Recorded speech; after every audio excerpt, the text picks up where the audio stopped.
This one, aka Indigo Sky, aka Trigger Ranking, the Trigger Man himself. So y'all already know who in the building. I want y'all to like, subscribe, share, definitely hit notification bell. If you want to support the channel, everything's at the top of my description, or follow me on any other platforms. Everything's at the top of the description. Cash App, top of the description. Y'all hit me up, man. So boom. My last live, I had to flash out of that. It wasn't really, you know, it was. I guess it was lagging, but with that being said, we're gonna get this thing cracking. Oh, I'm about to finish off this patent press video, man. Yeah, you talking about the whole Drewski thing. Y'all check out Panda Press channel. Panda Press, that's who we're reacting to. Talking about this whole Drewski thing and these pastors that are they upset about this little skit that he did. So let's see what they're talking about. With that being said, y'all, let's get this show on the road. You are watching a master at work. Not how do we fix it, but why are you attacking the church? That phrase sounds spiritual, but it functions politically. Because now the issue isn't conduct, it's loyalty. If you question the behavior, you're suddenly questioning God. If you laugh at the skit, you're disrespecting the faith. I mean, it's all right. Like, overrated is in my opinion. I mean, and you know what though? That's typically how the bullshit goes. You feel me? Looking for a way to generate an income from the comfort of your own home? Whether you're missing out on precious... And you know what though? That's typically how the bullshit goes. You feel me? That framing traps people emotionally. I've seen this pattern everywhere, not just in churches. Corporations do it, governments do it. Each system that doesn't want scrutiny pulls the same move. It turns accountability into betrayal. And once that happens, facts don't matter anymore. Only sides do. That's why some reactions sounded less like sermons and more like warnings, as if someone crossed a boundary they weren't supposed to see. And when people feel the need to guard a boundary this aggressively, it's usually because something valuable sits behind it. Here's where the situation flipped. The moment pastors jumped online to respond, the power dynamic changed. Now it wasn't a comedian punching up, it was authority figures punching down, publicly. And once that happens, the audience starts watching differently, not for truth from tells. Who stayed calm? Oh, whoever in here, y'all let me know where y'all tapping in from. City, state, province, country, sovereign entity. If you're in the USS space station, let me know.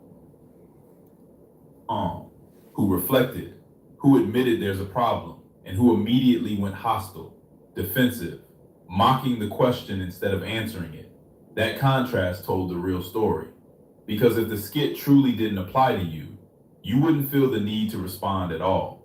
I noticed something else too. The pastors who had nothing to hide spoke softly.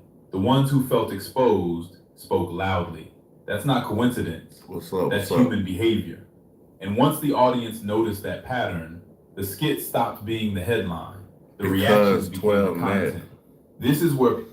You ain't the police? I hope you ain't the police. I said, because 12 mad. Who 12? Goddamn 12. Shit. You might be the police. People really started telling on themselves. We from Atlanta, we call the Reactions police don't lie, 12. especially emotional ones. Some people said, yeah, this is uncomfortable, but we need to talk about it. Others said, this is evil. This is disrespect. This must stop. Those are two very different instincts. One leans toward... Y'all hit the like button and press a 1 if you can hear me. It said, you the GOAT. Appreciate it, man. Thank you. You found, what? Man, if you don't sit your goofy ass down, bro, you need to go sit down and lay an egg. You need to lay an egg. I don't know what you're talking about. The other leans toward control. I wasn't paying attention to what they said anymore. You look like you laid a brown Easter egg. I was watching how they said it. The defensiveness.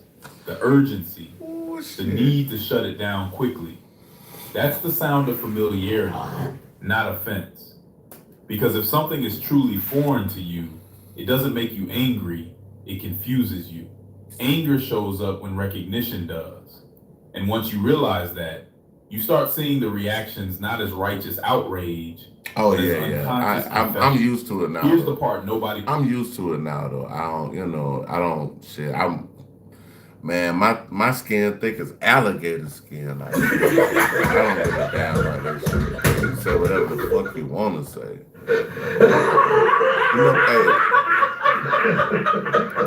You know how many rainbows I see every day, nigga?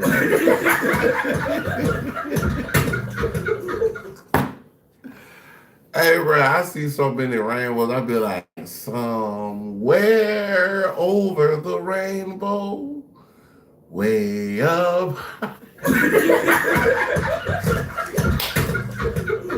Bro, these folks ain't got nothing better to do, bro. Like, I don't give a fuck about this shit. Wants to say out loud. Comedy scares power more than criticism ever does. I'm gonna be honest with you, bro. Like, the rainbow is a biblical symbol, bro. It's the symbol that God, it's a promise from God that he would never flood the earth again. So if you think you putting rainbows in my motherfucking chat, you just saying God with me. You sending me God's promises. God's promises. Criticism can be debated. Comedy gets felt. You can argue theology.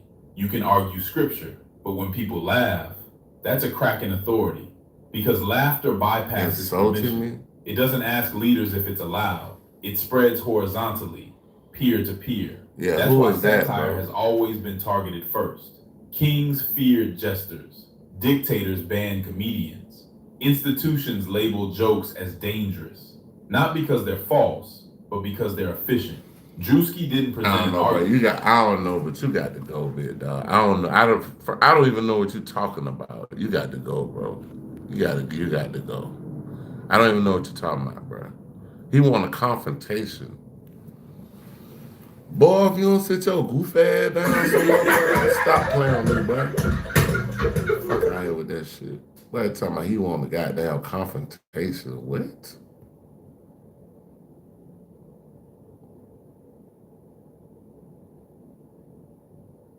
The itchy part. I don't know about the itchy part, bro. My body count. I don't even, at this point, I don't even know. He presented a mirror. At this point, I don't Mirrors even are know, offensive bro. only to people who don't like what's reflected. Professor, what's Let's my be real body for a count? second. I don't This know. whole thing circles back to one thing: money. Not generosity, not faith, not blessings. Money. And who gets to control the story around it? Notice how fast the conversation jumps from are people being exploited to don't question God's anointed. That's not accidental. Because the moment you separate faith from finances, a lot of explanations stop working. Why are donors struggling while leaders flex? Why does questioning spending feel like? Yeah, it's like, I mean, the church, bro, is supposed to be like an institution, bro, where it's like, it's supposed to be looked at as, it's supposed to help people. And when you're an institution that's basically like, the church is like a nonprofit organization.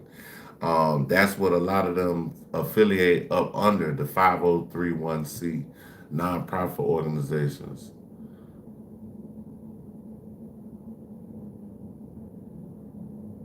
So what's up? What's up? Nah, I mean, I never really kept count. Like, I'm not a virgin. You know what I'm saying? But I didn't keep count, bro. Like, hey, I was knocking them down, goddamn, like strong arm. Heresy. Why does transparency feel optional? Those questions aren't attacks on belief. They're threats to revenue models. And once people start asking those questions publicly, you can't unring that bell. That's why reactions came fast and loud. This isn't really about Drewski. He just hit the pressure point. What's being exposed is a bigger tension between spiritual authority and accountability. Modern audiences aren't anti-faith, they're anti-being played. People still want meaning, They still want community. Yeah, I mean, like people want a real pastor. They don't want pastors out here that you drive around in a Rolls Royce, and if I need to get my rent paid or whatever, or I'm short on a bill, or the church should be a place where you can go to get help. Left or right, I'm neither. I'm neither, big dog. I'm neither. I'm not. I ain't left or right. I'm going down Route 66. I'm going right down the middle, bro. I'm busting right through that hole now.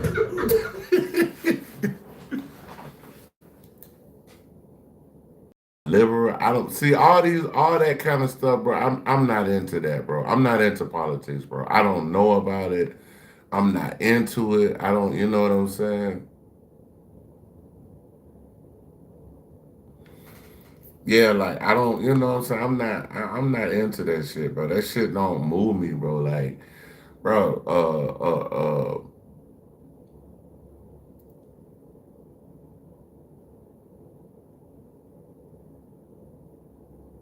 alien highlights.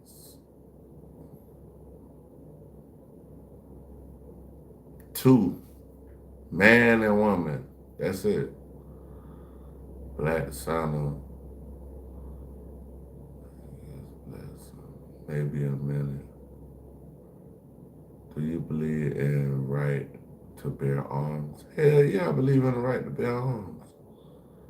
Shit. I'm talking about, hey, I'll pop your ass, bro. Just stop playing with me, nigga. If a nigga try me, I'ma bust his ass, bro. Stop playing with your ass, bro. Hell yeah, I goddamn believe in the right to carry arms.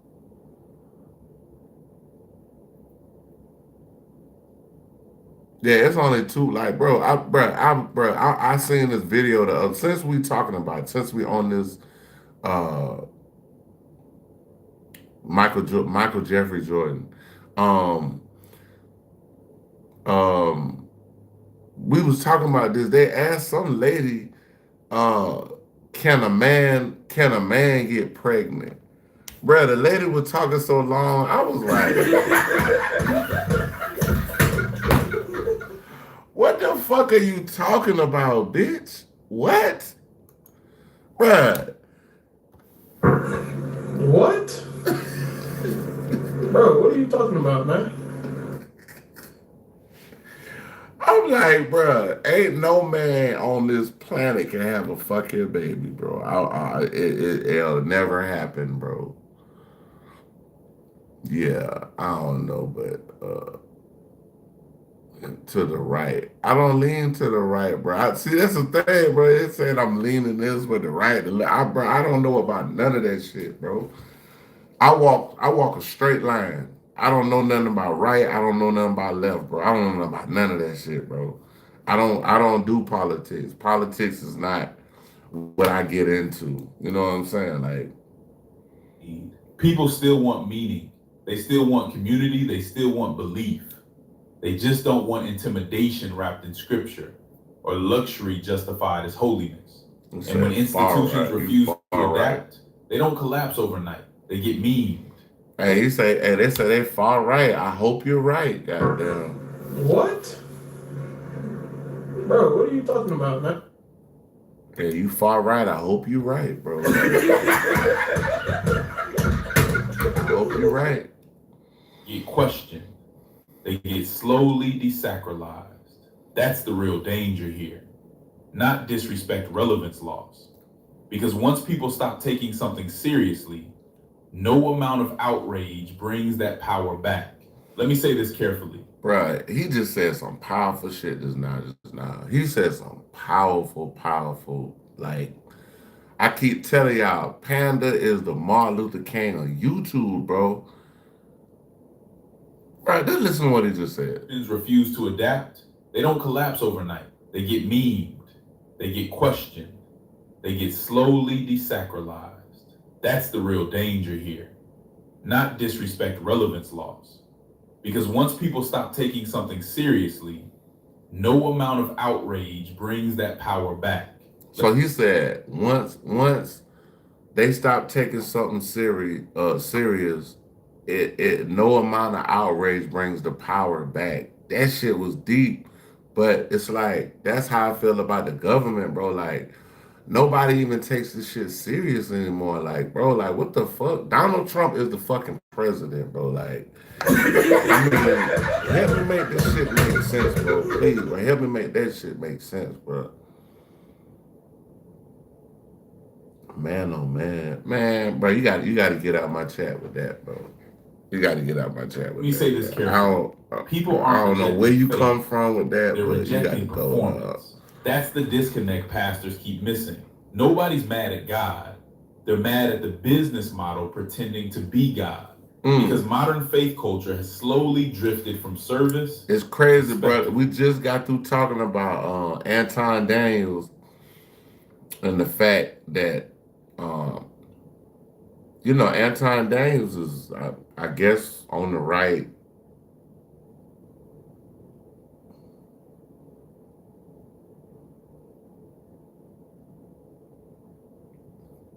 Y'all silly, bro.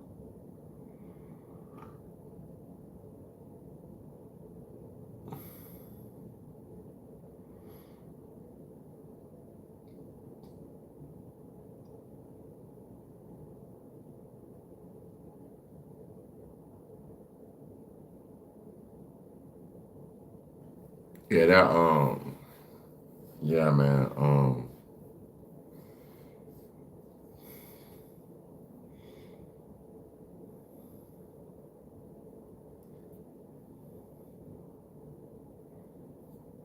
Lights, stages, luxury branding, VIP access. Oh yeah, what I meant to say, we was talking about Anton Daniels and the fact that he talks about how he, you know, such a Christian. I guess he's supposed to be far right. That's what somebody said earlier. I know he's on the right. I think he's a conservative or something like that.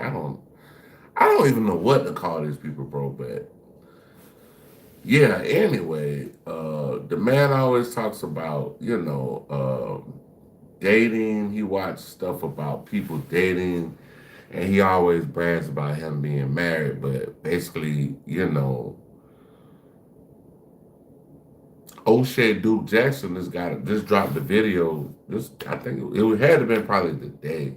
We reacted to it already though. But basically, O'Shea Duke Jackson told him a new asshole, bro. Like, nigga, what is you talking about, bro? You run around here with different females, but you trying to talk about you been married for so long, nigga. Like, bro, I don't know what the man got going on. Maybe he can do what he want to do in his marriage, but I look at it like, if I'm married, I want to be with that one woman. I don't want to cheat. Like if I wanted to cheat or be with different women, I just wouldn't be in a relationship. I wouldn't get married and play around like that.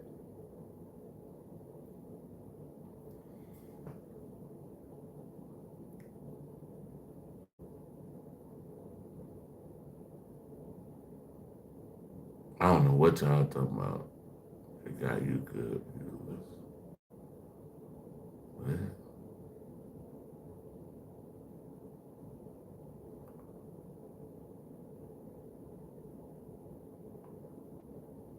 I don't know what y'all talking about now, but anyway. VIP access to anointed leaders. And the moment you turn belief into a product, you invite consumer logic. Consumers ask questions. They want receipts. They want to know where the money went.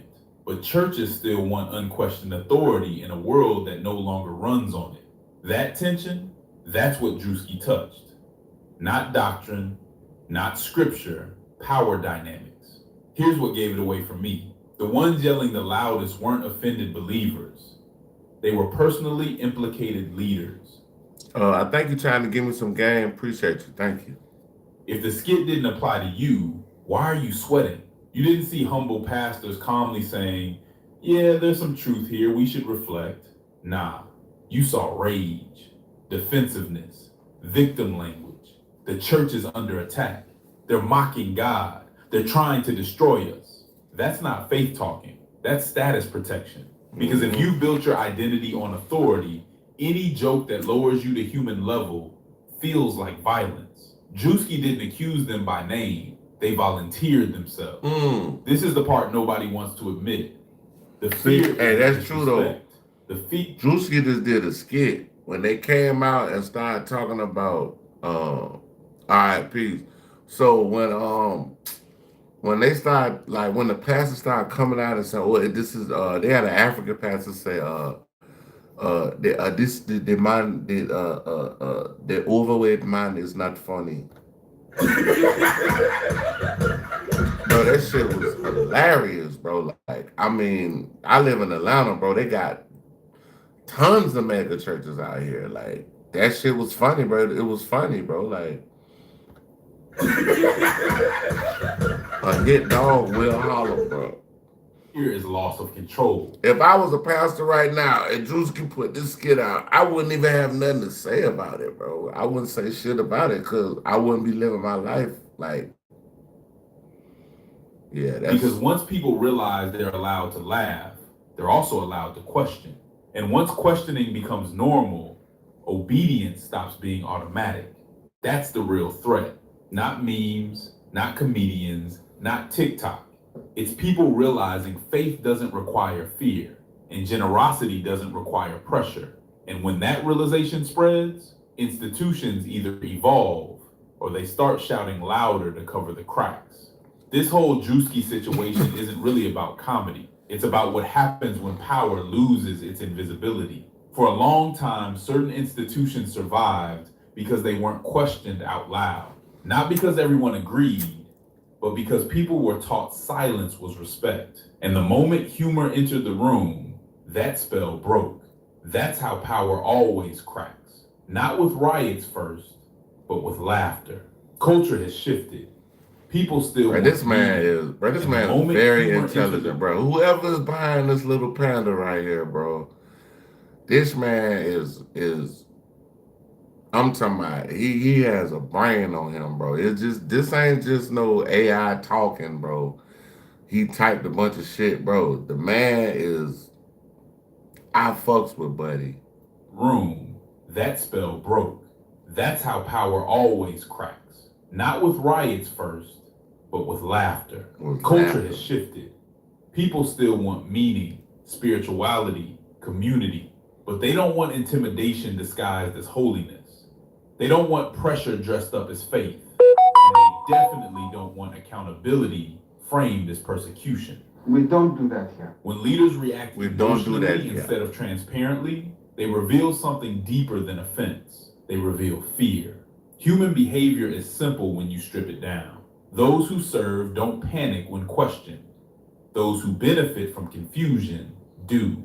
That's the pattern repeating here. Not just in churches, but in politics, media, corporations, everywhere. Any system that demands trust without scrutiny eventually starts fighting jokes harder than facts. And once people see that, you can't put it back in the box. Man, y'all check out Panda Press, man. That nigga, hey, bro, that boy, he goated, bro. He goated, bro. Panda Press is the GOAT, man. All right, y'all, we gotta do Poet and Flacco. They talking about Umar Johnson. Oh shit. Panda Press gonna do one on this. I know he gonna do one on this. Y'all check out Poet and Flacco, man. Did you know that 50% of rental properties have hidden cameras? When renting a property, be sure you are not being filmed. Umar Johnson made a really big mistake during this interview. He admitted to a literal felony. Damn. Not just any felony, though. He admitted to a federal crime. Before the video even gets started, I want to put y'all onto the best money play right now. They about to lock that boy up on some bullshit. Damn. To download the app and get started. Despite telling us that he was done doing interviews until the school is completed because he's done answering questions about the school progress, Umar Johnson is back doing interviews. The questions that Umar Johnson found annoying and stopped doing interviews because he wanted to avoid, to me, were pretty normal questions. It's questions like, hey, you've been raising money for this school since 2014. Hey, bro, I better watch my mouth. He a gangster.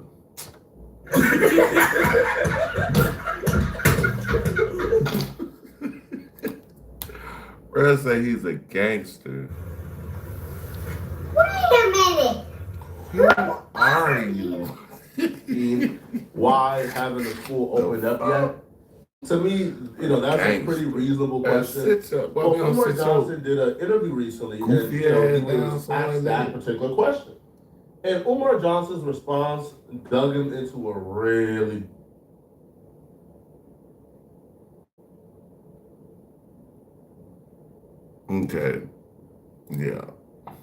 big hole. We saw this kind of rumor around. We gotta. I hope you gonna bot us up. Yeah, you gonna put us on the matrix. You gonna keep texting, or you gonna? That's all you got, bro. That's the best you could do. All right, I'll carry on.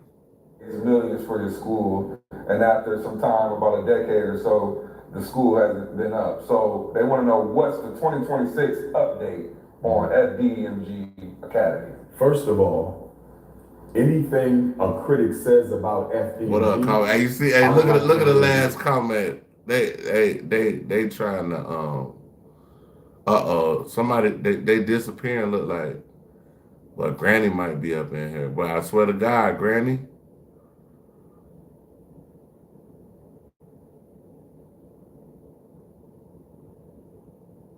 Hey, hold on, Granny.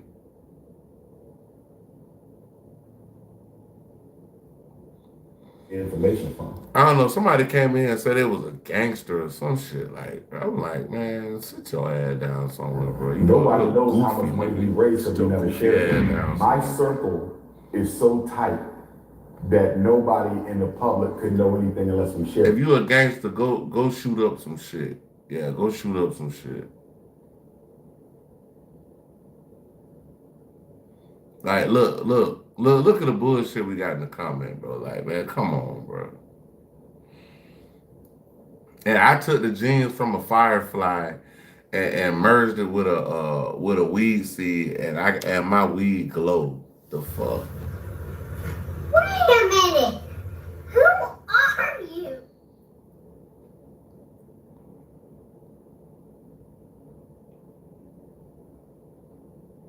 Bro, why is you in my chat talking about how I need to talk, bro? Like, bro. The only people. Bro, listen, man, listen. If you want to hear somebody talk properly, and you know the English language very, very well, start your own channel.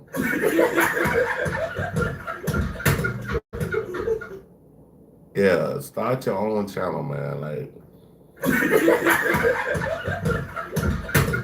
don't get on my shit talking shit. Like, get on your own channel. Like, if you want to hear somebody, if you want, bro, well, get off the channel. If you says you can't talk properly if you tried, man, get off my channel, bro. The problem with the so-called anywho, controversy is the people asking the questions are not the donors.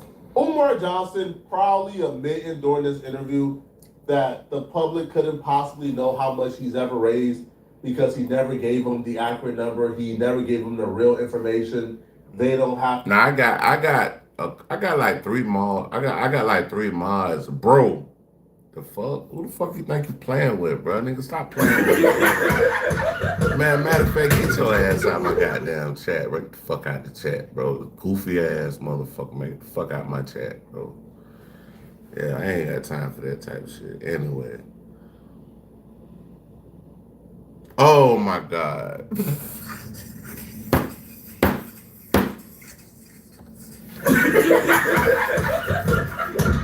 Hey, Coffee, your ass is crazy.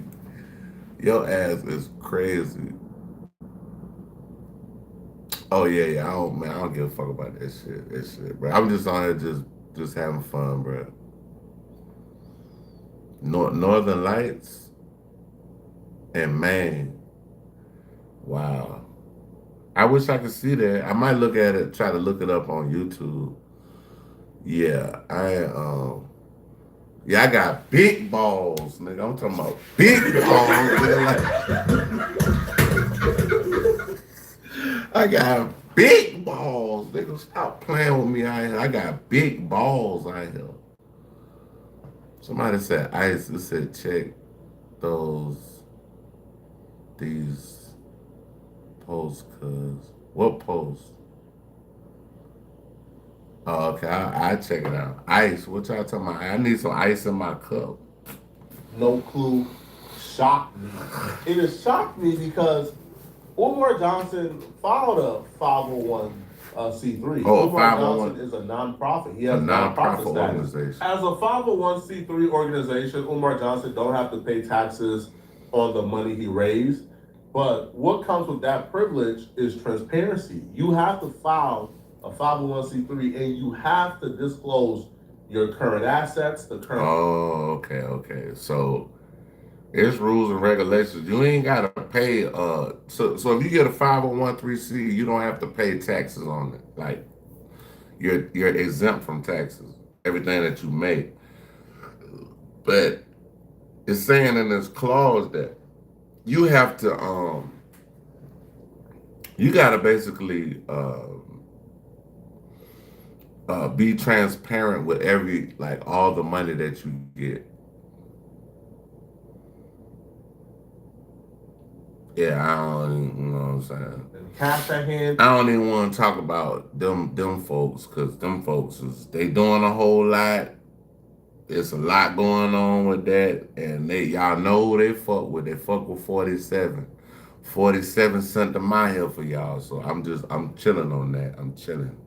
How much you're raising each year, how much you have, and you have to publish this information because you are a nonprofit who don't have to pay taxes. So hence you have to report to the public and you have to put accurate information. Umar Johnson has skipped multiple years, by the way, of reporting, on the 501c3. But if you're Umar and you have filed a 501c3 and you have given us what you claim is the assets you currently have, the cash in hand, and then you hop on a podcast and say, nobody knows the real number. You're saying, this nigga said nobody knows the real number.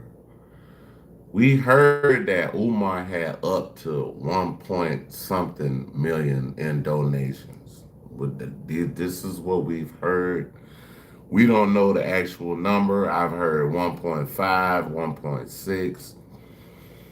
All I know is the school ain't open yet. Can you open the motherfucking school? And can the children go to the classroom? Federal paperwork. You see, in a 501c3, Umar Johnson had to list himself as an employee. Umar Johnson would also say, though, that he has received $0 in employee compensation. He has received a $0 salary for all the years he's been operating. This 501c3 is from 2021. So Umar Johnson stated that he began the year with $518,000 in cash and ended the year with $572,000. So that would mean after all the money he done spent, after all, like everything, right? Like a remodeling, whatever, that he had a profit of almost $54,000. Now, Umar Johnson didn't really list anything else, but he was pretty transparent, right? He listed it as cash on hand. So if he was pretty transparent in this regard, right? But then hop on a podcast and state that nobody knows the real number, you've never disclosed. Coffee, you still in here? Hit a one if you still in here, Coffee. This information that we thought was transparent is actually wrong. You actually gave false information. The penalties for lying on a 501c3 is fines of up to $100,000 or $500,000 for corporations. All right, baby, appreciate you. Imprisonment for up to 3 years. I know I'm in here with one of my. I'm talking about. I'm in here one of my. We locked in. We locked in, baby. Prosecution. Oh, man, I did some crazy shit the other day. I went on live at work for like an hour and some change. Man, them folks started trying to get on my ass, boy. All I started saying, motherfuckers disappearing and shit. Boy, Granny done came in there. Granny came with it. Granny came. Hey, boy, Granny come through the chat, my nigga, and be like, hey, bro, hey, y'all play around, bro. If Granny get in this chat, boy, it's gonna be motherfucking trouble, bro. It said, where your location right now. Bro, why you want to know where my location at, bro? And then, I was like, damn, because I started seeing the people disappearing that was saying all the slick shit. And I said, damn. Oh, then she came in, so I'm like, oh shit, Granny in here. Get what she said, Coffee. She said, yeah, I'm a silent assassin.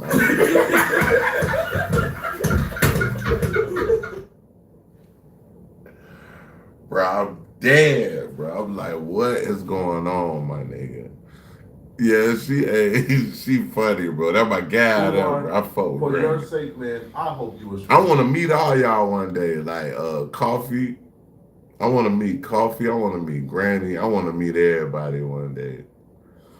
For real. I want to meet you. I want to sit out and have dinner and just laugh and have the time of our life and just, you know what I'm saying, revel in this YouTube bullshit. I want to meet you. I hope you was. I don't know you, sir. I don't know country boy. I don't know, sir. I've never met you before. Yeah, meet and greet 100. Catherine, because we got updates from other. Because I know how the way we rocking. We cool, shawty. Everybody in that motherfucker cool. Like,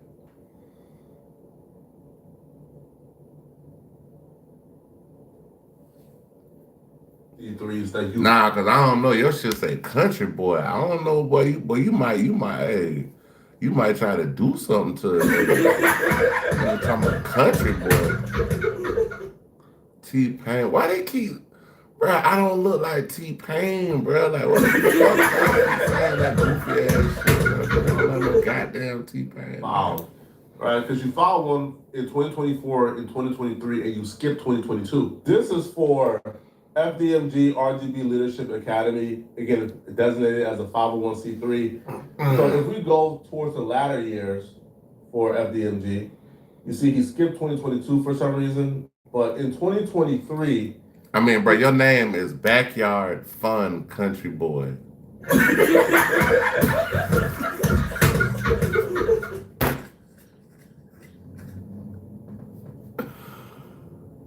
Oh, my God, bro. You can't make this shit up, bro. Like, bro, this shit is funny as fuck. Bullshit. Y'all motherfuckers got me dying laughing at him, bro. Bullshit. It said, I'm a white dude in Virginia. My case made at point.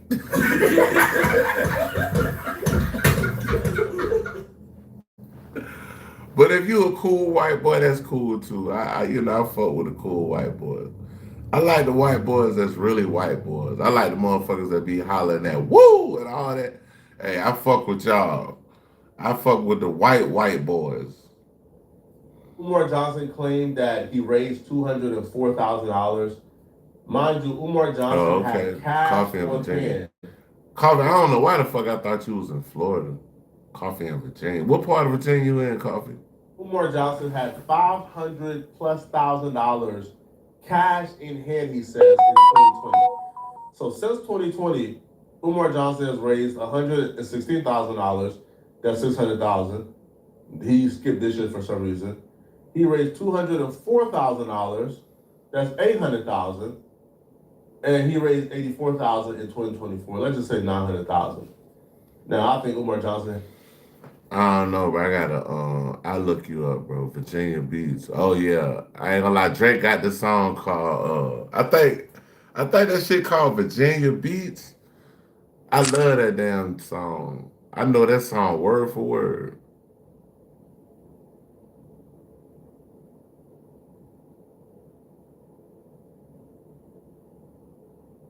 Someone said, oh hell no.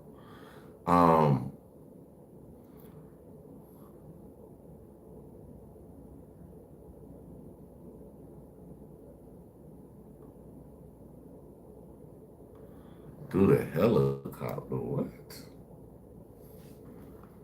Bruh, the helicopter, what? What? Bro, What are you talking about, man? The Much helicopter. more than that. Umar Johnson will put his expenses at $75,000 in 2021. He don't really list any other expenses here. But again, Umar Johnson is telling us that nobody has the real numbers, that nobody knows the real. That would mean that this information is inaccurate and Umar Johnson gave false information. The donors don't ask questions. We have their complete faith. I don't know. We got a random. Yeah. Okay, yeah. Y'all got Allen Iverson. Hey, me and Allen Iverson got the same birthday, June 7th. My birthday is June 7th. I'm in good company, y'all. I'm a Gemini. All the Gemini, we Geminis, we all in good company. Biggie, Tupac, Andre 3000, Donald Trump, all of us, we Geminis. But me and Allen Iverson, we born on June 7th. Prince is born on June 7th.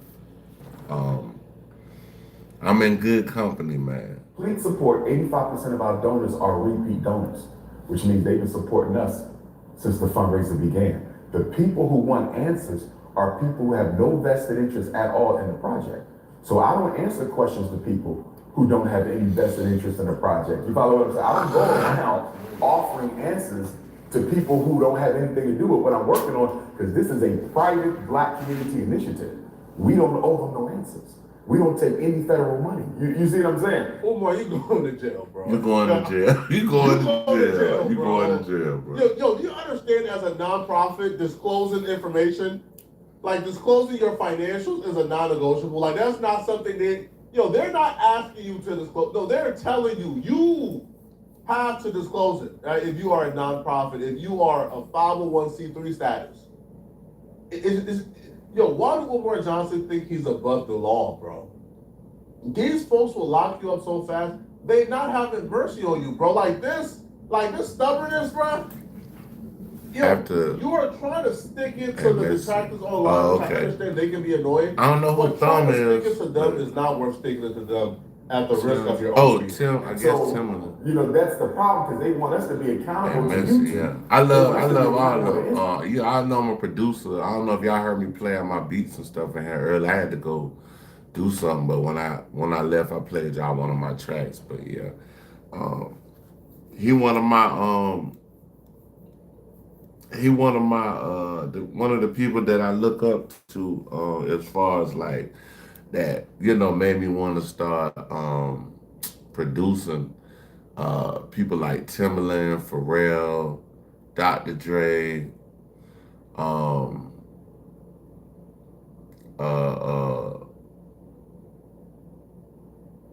Kanye crazy ass. Kanye born a day after us.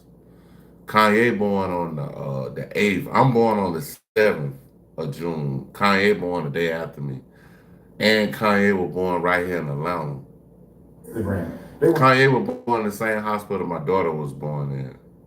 Grady Hospital. I'm not accountable to nobody but our donors. So when donors have a question, they can call me and ask. And I know if they're a donor or not because we've recorded every donation we've ever got. Every one. You follow? So if you call saying, Doc, I want to ask you a question about the school. Sure. What's your name? When was your last donation? How did you make that donation? Let me confirm you. To your voice singing any song. Oh, this is a commercial, y'all. Y'all not loving that one. That does exactly that. And it's called.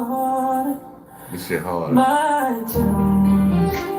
You just record your voice once so that the artificial intelligence learns it. And then you paste it in YouTube link. My shit right here, dog. My tunes creates a version of that song. Yeah, I'm like, we had the goddamn, we had the Chris Brown concert.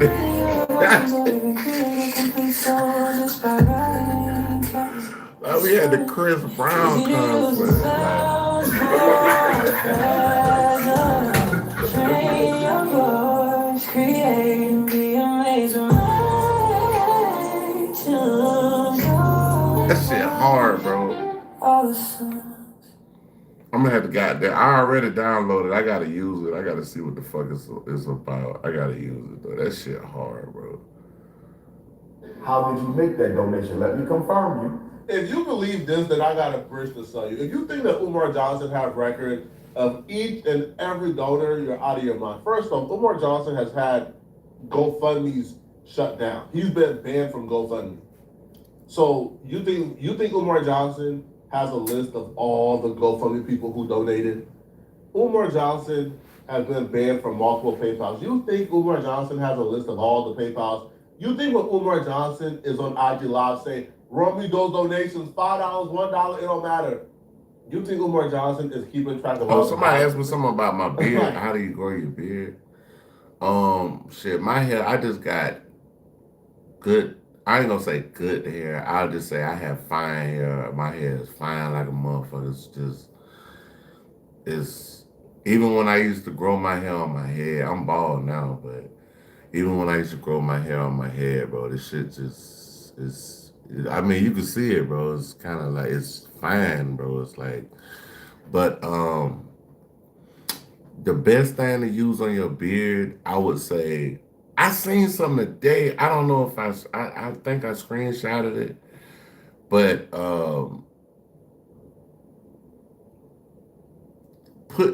go to the beauty supply store. It's some shit called Wild Growth.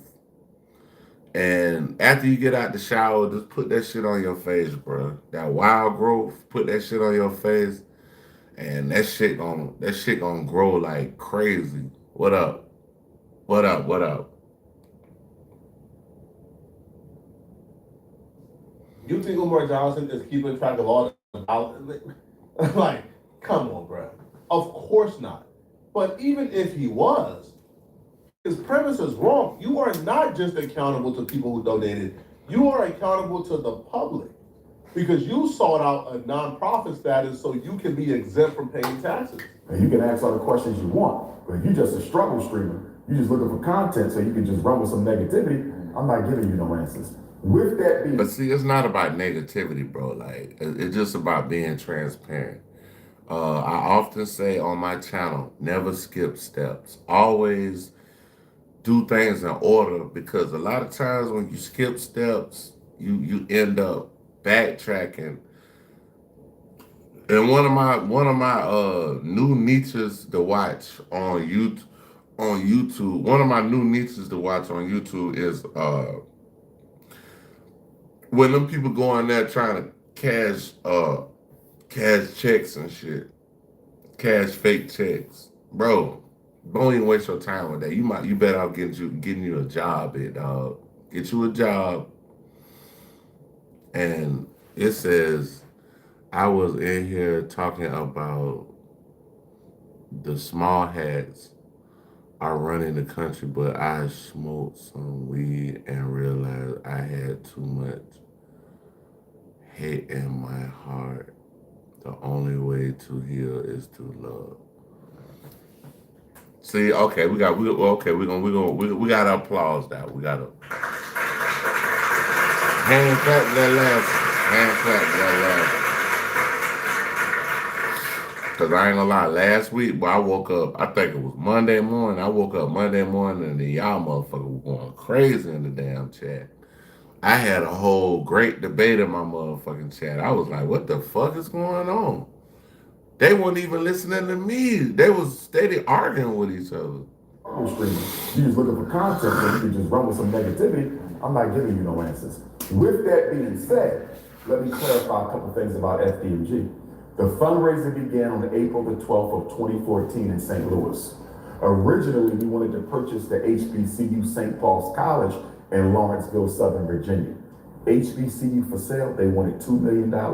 A buddy of mine called me up and said, Doc, there's an HBCU for sale for $2 million. Of course, we hadn't even started raising money yet, so the fundraiser began. We lost. The Chinese purchased it, and I'm embarrassed that black people let another race purchase an HBCU built by our ancestors coming out of slavery. The Chinese had so we said, okay, let's St. Paul. Let's keep on raising this money and let's try. Hey, that's it. Hey. So we started traveling all over. Coffee your ass crazy as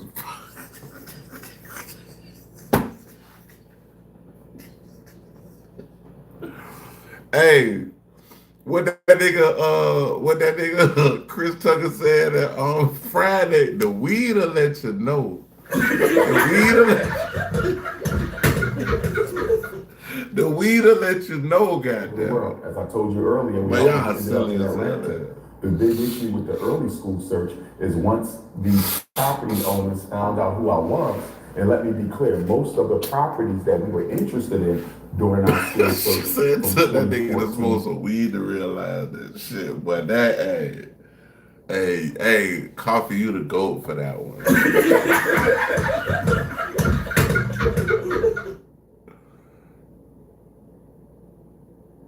It's a whole lot.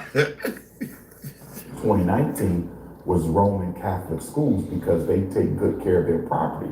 I thought we were going to end up in Detroit also. Detroit had about 5 Catholic schools that we had enough money to buy. And once they found out who I was, they wouldn't sell. There was another Catholic school in Money Earning Mount Vernon, New York. They wanted to I'm talking about money Mount Vernon. Clean. I said, we ready to lease. They called the Vatican in Rome. He told me this.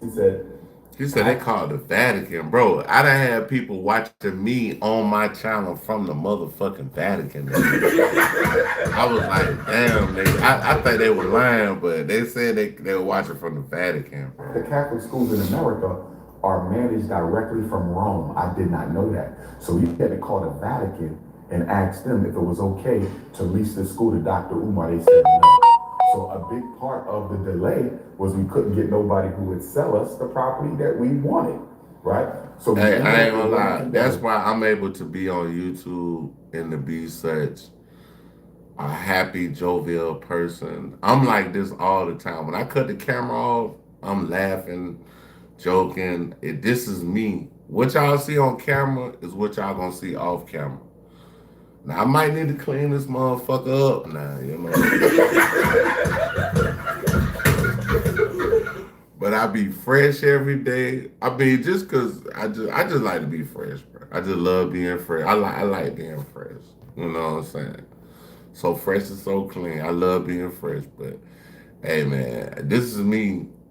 Like, if y'all can follow me around with a camera and shit like that, I'm the same person, bro. I don't change. Like, I wake up with a fucking smile on my face. I wake up happy as hell every fucking day, bro. Like, every day my eyes open, I'm full of joy. I'm gleeful.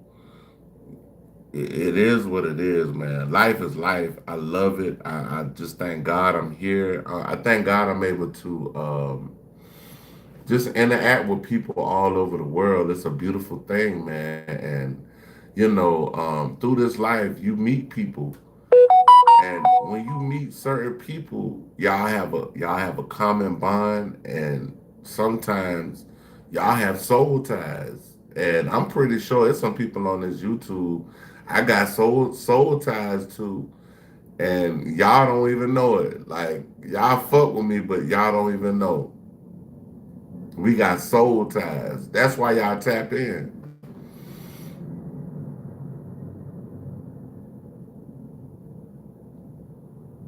Oh yeah, hate is taught. Hate is taught.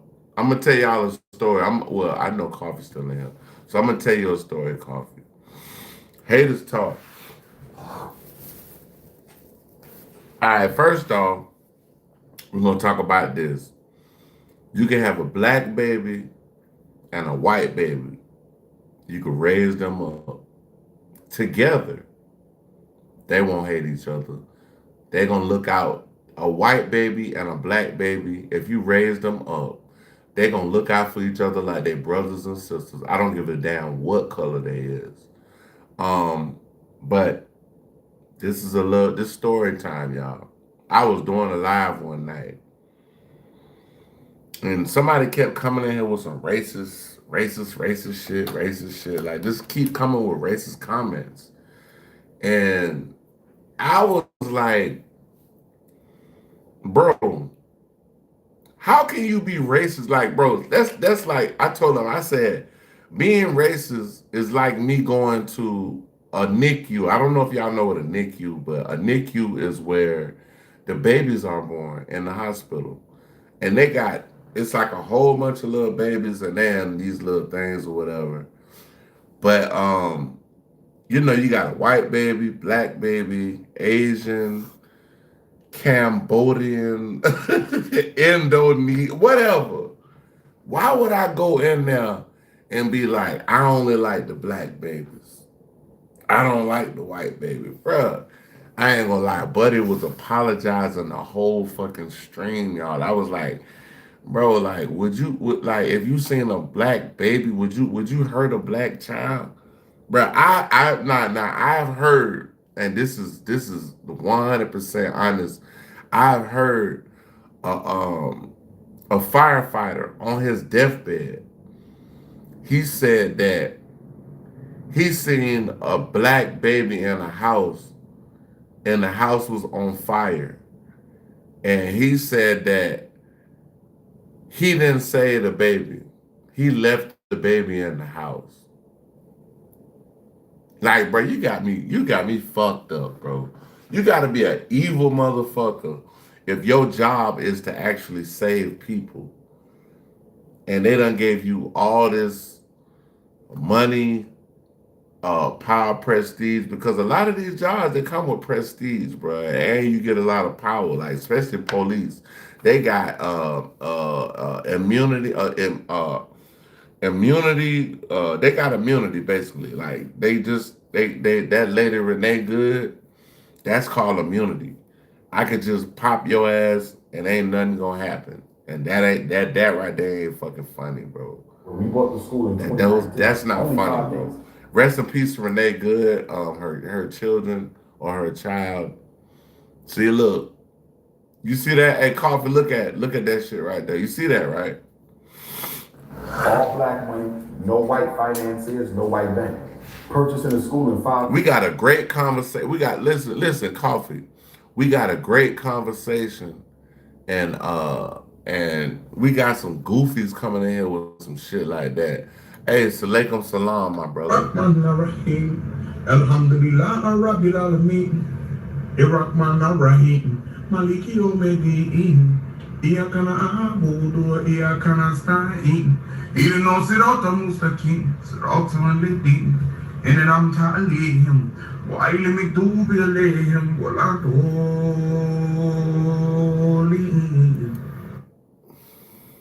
I don't know. He probably. Hey, I hope he put this in the Matrix. But Coffee, if you ain't here, hit the one. Coffee, if you ain't here, hit the one. Yeah, I don't know, buddy.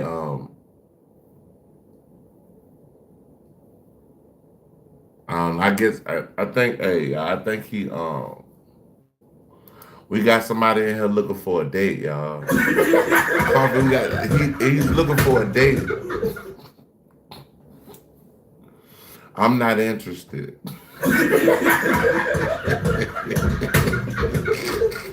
I'm not interested, buddy. Purchasing a school in 5 years from the people's money from the community, I see no problem with that. So we get to school in Bro, February. who the fuck come up under somebody's video and ask them that, bro? Like, bro, they got apps for that. Go get on the app and holler at them. They got apps for that, bro. And we've been renovating it since. And if that's not bad enough, it gets worse. So when Umar Johnson was asked why having the school open up, what's been taking so long, Umar Johnson will put all the blame on black independent contractors and claim that all the black contractors he hired has been lazy, has been taking their time, and have stolen from him. So all the black contractors that you hired, that you made your decision to hire, somehow, some way, they've all been scammers.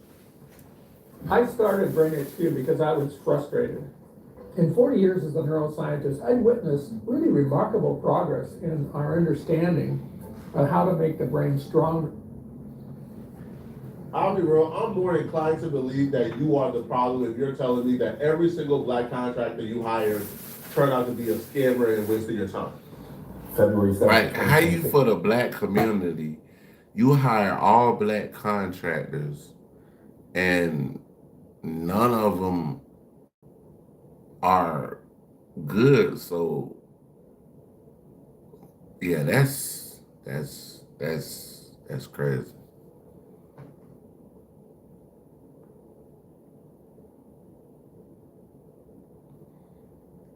Will be 7 years.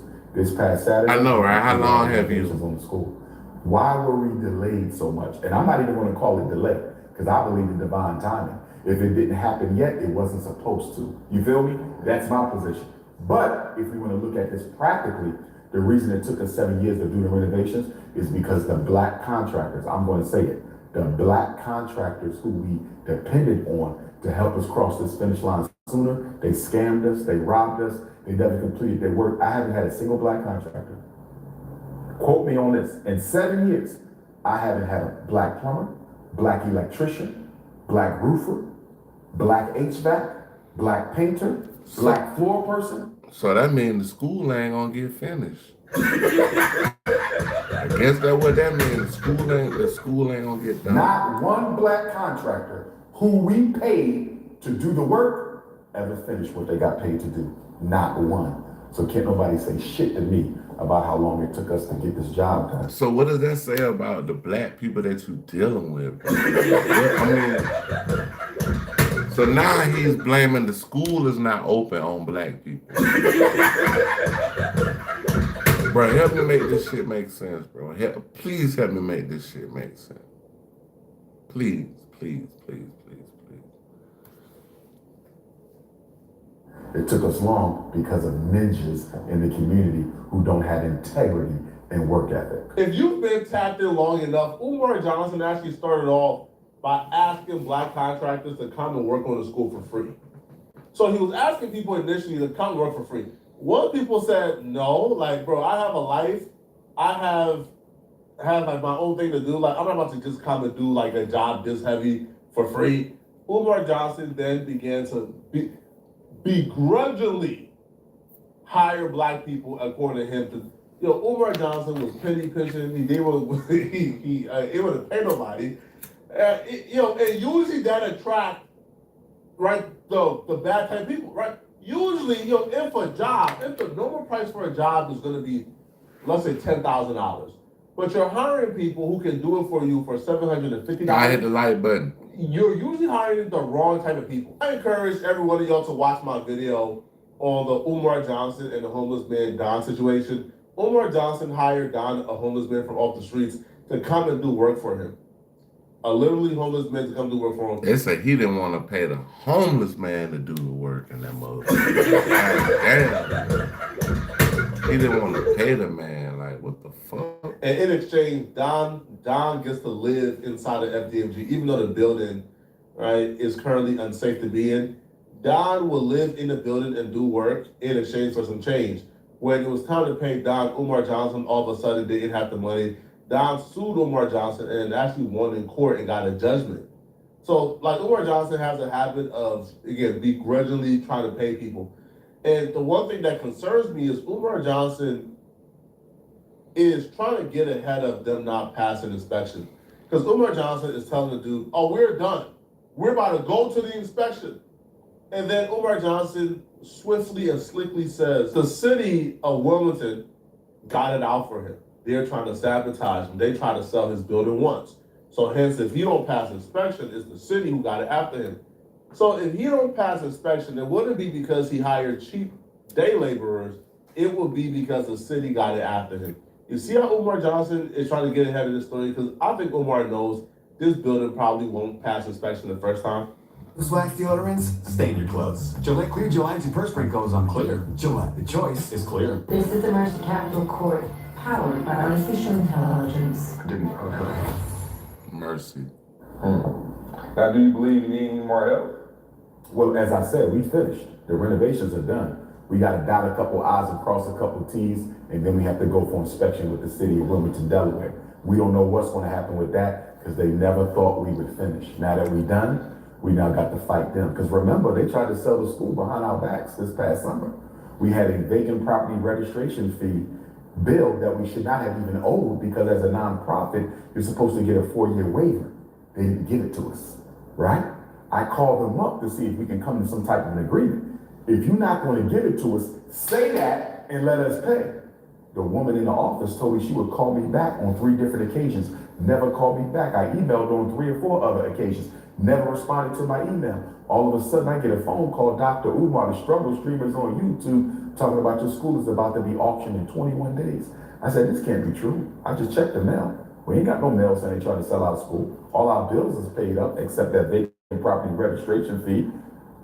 So I called one of my supporters in Wilmington. I said, can you go past the school and see if there's another set of paperwork on the other door? Because remember, we own both schools, by the way, not 1, 2. We own 4 buildings. We own the block. Name somebody else in the Black conscious community who bought a whole block. Nobody. I'm the only one.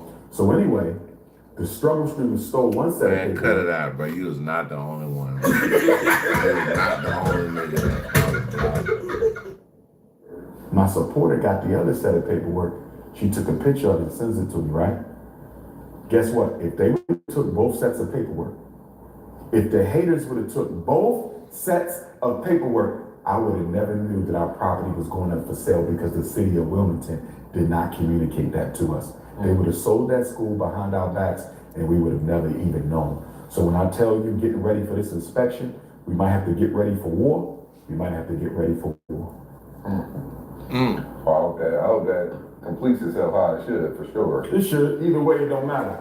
My ancestor Frederick Douglass told us more than 100 years ago, no struggle, no progress. If they want a war, we give them one. If I got to bring 3 million black people to Wilmington, Delaware and march on the city, that's exactly what we do. If I got to... 3 million? Yo, who do Umar think he is, man? Umar believes he could galvanize 3 million black folks to come to whoop. Bruh, 3 million people is not going to Wilmington, Delaware. You might not even be able to get 300 to go to Wilmington, Delaware. Like, nigga, From Delaware? I'm finna go in the cold to do what? The fuck with what? With I'm like an owl. Who, nigga? Yo, Umar, if you could do that, you are the most powerful man in America. I can't tell, even Kai Cenat can't get 3 million people to show up anywhere. If you can get 3 million people to do anything, you're the most powerful man in America, but I don't believe it. I mean, shit, Fairkind got 1 million people, the Million Man. But, bro, this is funny, dog. Let me know in the comment section, what do you guys think about this, man? All right, you don't believe that Umar? Y'all go check out Poet and Flacco. I think we gonna, you better see about this right here. Too. Like they almost got, they got the mixing up in LA on MLK Day. MLK and disrespect MLK almost got, somebody almost got their ass handed to them at an MLK career. Come on, man. If this week didn't convince you that LA gang members are literal spawns of Satan's, the devil, then nothing will, bro. Before the video even gets started, I want to put y'all onto the best money play right now on the internet called Free Cash.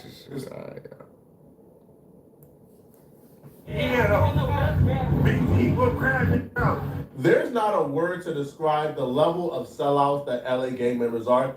Instead of these people showing up to celebrate the life and the legacy of a man responsible for a lot of the freedoms that they are getting to enjoy, they showed up looking for other black men to hurt. See, they're from the 80s, they're Bloods. So when the parade is driving through various neighborhoods, there are people in this parade, there are people who are showing up to celebrate MLK, but they're showing up to look and see if they recognize anybody from a rival hood or anybody who may be a Crip, and they are attacking them. I do this on the regular. Oh, look. Hell, BG, you got barking on the crowd. They're hungry. Going crazy out there. I was at my yesterday. Yesterday I went out. I had a little bit of fun yesterday with some people. I had my little comedy session going on yesterday. But just to be honest with you, I went out on Martin Luther King Day, got some money, and I came home and got on live with y'all. So these devils pulled somebody from out of the parade, dragged them into the local mall, and then threw them off the balcony. And when they recorded the video and posted it, they captioned it, "We killed him." Now, as far as my knowledge, I haven't seen any reported homicide, so I would assume the person lived. But they threw that person from off a balcony. I think it was like a really deep fall as well. They threw that person off that balcony with the intention to kill him. The person just lived. And they did this, by the way, to other black men on MLK Day. MLK Day. There's no words to explain. These people are the devil. Getting thrown off the balcony, blood? Yeah. Do better, fine. Do better, blood. Just say. He got thrown off. Cases, they found a dead. I heard the Johnny sending help. Facing on the ground, he's on the man, cause he didn't make it. And she have another son, we coming through, just faking we around. Chasing body cases, they found a dead. I heard the Johnny sending help. Facing on the ground, he's on the man, cause he didn't make it. And she have another son, we coming through, just faking. I'm living life, slime with a post. These animals are doing this for validation from 300 people. All right, their influence don't extend past their community. So they're having an all-out brawl. They're duking it out. They're trying to murder each other so they can win the award of what? Like the funkiest, stinkiest gang member standing? Like, is that what it is, bro? Like, which one of you guys can be the dirtiest person alive? Like, is what this, because there's no reward for this. Like, you're not getting paid from this. You're not getting too much clout from this. Yeah, we're talking about you, but by next week, nobody's going to know like who you guys are. Y'all probably get paid what? Like $20 and a pack of Zaza for an interview, and then after that, you'll go back to that community again and probably won't make it past 25. Like, what really is the reward from this? Now, apparently, other gangs heard that the B team had the elite forces on the block, so that they sent their own special forces to combat them, and then their allies sent their special forces, and before you know it, you have the 30s, the 40s, you had the schoolyard Crips out, you had BPS, you had the 80s, you had Harlem Crips. It was an all-out war. When the sun out of here, oh, Harlem Crips, sun out of here, oh, they not still on them. Damn! Oh, what a thing! Hey, Taco Bell, back in the stand! Oh, Harlem Crips! First off, man, y'all are just disrespectful to our senses, man. What's up? Shout out South Africa. Everybody put their hands together for South Africa, man. What's up? Shout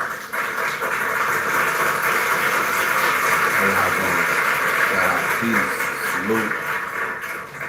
Oh, we could smell the 40-day-old draws, the hardened Nugget of Reggie in their pockets through the screen.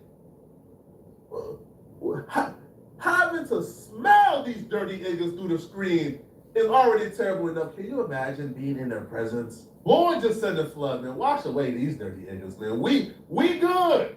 We could do away without them. What exactly is the purpose for an LA gang that there's literally no purpose at all? Can you imagine a day where you could take your babies and go to a MLK parade and not have to deal with these animals? Can you imagine a day where you could throw a birthday party for your babies at the local park and not have to deal with these animals shooting it up? Can you imagine a day where you could come home at about 11 p.m. and you could drive directly on your block and park and just hop out your car and... Hey, what is the name? Coffee. Hit a one if you in the chat. Hit a one if you're in the chat, Coffee. Hit a one. Hit a one in the chat. Drive to your house and walk in your house without any worries that one of these animals... I just want you to see like how they be coming in with the bullshit. But I'd be like, bro, what are you talking, bro? Hold on, bro. Like, hold on, what? What? Bro, what are you talking about, man? I'm putting the white boy on you. Wait a minute. Who are you? To rob you. Can you imagine the day? That's the funniest shit ever, bro. I need to meet that little white boy. Without one of these animals trying to adopt them and put them onto a game. And the thing that really like befuddles me. And then I think is the fact that I think some of these people they be what they call it they got like you know you can go on YouTube you could be incognito. Yeah, you can go incognito. So I think some people be coming in here because like I'll see it'll just be you in here, but then they'll come with comments and shit. So it's on I only like right now I only see me and you, but they'll come in here and they'll be incognito and they'll just come with some wild ass comments and shit. And I'm like, solution is not that hard. Just bring the RICO and get them off the streets. We already have a database in a gang file. I would say probably hire more agents, probably hire more people to broaden the gang files, add more people to it, watch these interviews, watch their Instagram, listen to their music, and they will let you guys know what they're claiming. Every gang in Los Angeles or on so Carver, they saying that on Martin Luther King Day in LA, they said they threw some dude off of it's not funny, it's not funny. But they threw some dude off of a roof or some shit. the West Coast, every gang, right? There has been a murder, there has been crimes that are taking place on behalf of the gang. So you don't really need a gang member to like commit a crime. All you really need is for them to represent a gang, and then you bring them all in on gang charges and get them off the streets. I can tell you this, the police gotta do their job, but we gotta do our jobs too. I can almost guarantee you how it's gonna go. See, a lot of y'all is soft on gang members, okay? And when I say y'all, I mean productive citizens who aren't committing crimes actively, right? Who are just normal people going to. It said what creature alien am I? I don't know. I've been living in ATL for about 26 years off and on, so I guess that would make me an ATLian. I'm an ATLian now. I don't know. Paying their bills. When these gang indictments start coming down, a lot of y'all will be wrapped in, right, to this gang sympathy. A lot of y'all will start hearing language like, man, bro, like this is not fair. You know, this is mass incarceration. Bro, they doing more bad than good. They doing more bad than good. Fathers is coming out the kids like, man, add that, bro. Y'all wasn't raising these kids anyway while y'all was free. Y'all was out gangbanging. Y'all was trying to be the infant tiny law. Y'all was trying to be the B-team black general. Y'all was trying to be generals and tacticians and the biggest, baddest gang member when y'all was free. Y'all get locked up now. All of a sudden, I can't be in the lives of my kids, huh? But a lot of us get wrapped into that sympathy. A lot of us, we start to buy that. We start to think that their struggle is our struggle when it's not at all. No, no. And they are the reason why a lot of these racist, white supremacists, white nationalists even got the rhetoric they got.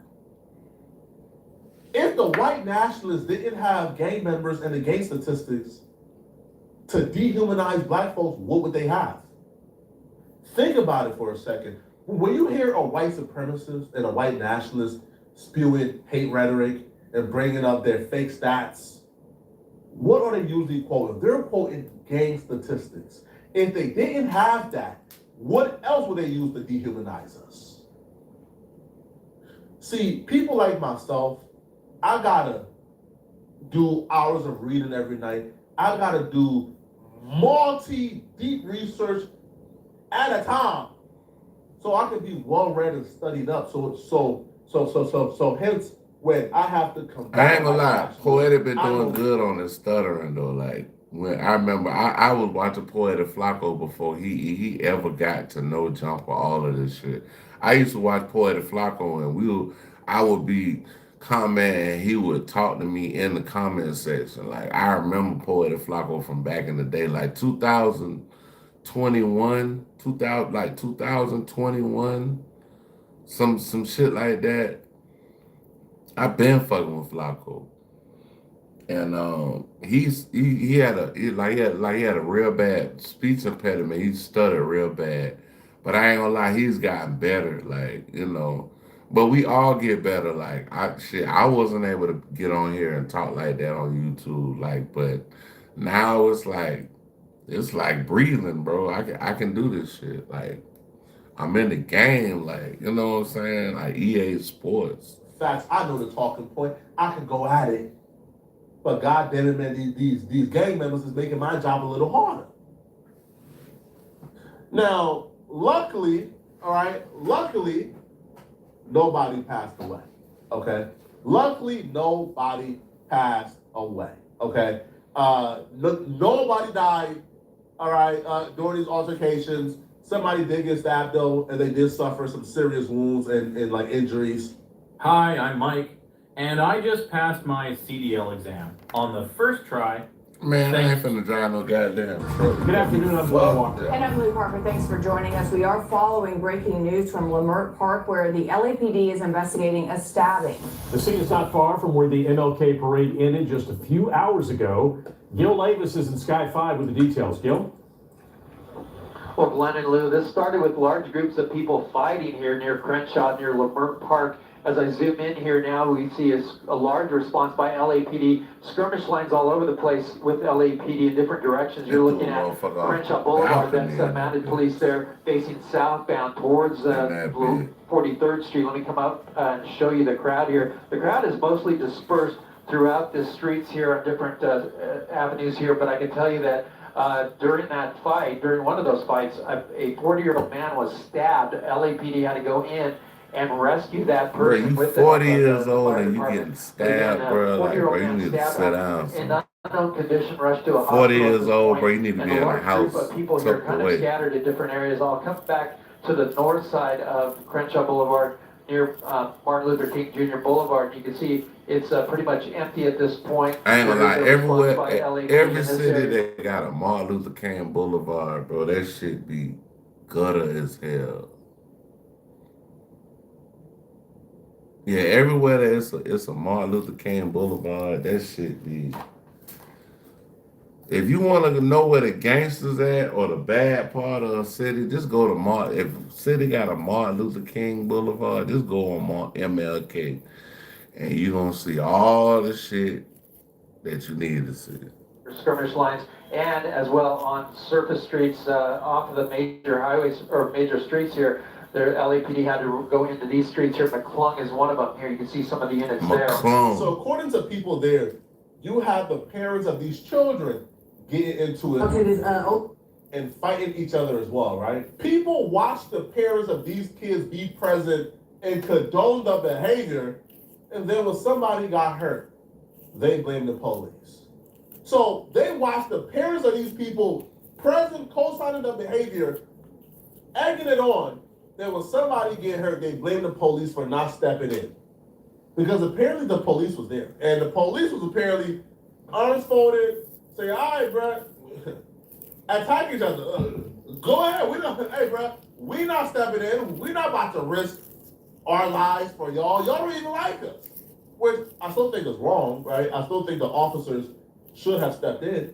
But how can I blame the police when guardians were there and parents did nothing? I didn't even know this dude. He got stabbed. It was predictable that he would get stabbed. It was predictable someone would get stabbed, someone would get hurt. And these cats just stood around watching it. Each one of these people in these uniforms with these badges stood around and watched that shit happen. But we were trying to do something about it. But we were trying to help and bring some peace. The peacemakers just made a wall. Mother.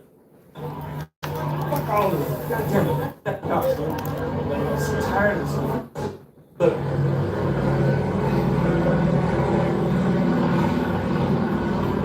It's not good that people are killing each other in these streets. It's not good. I know that shit. When shit is going down and it's in front of your face and the cops just stand there. Just stand there and don't do anything. They contain the situation by making a wall and they watch everyone kill each other. They just watch.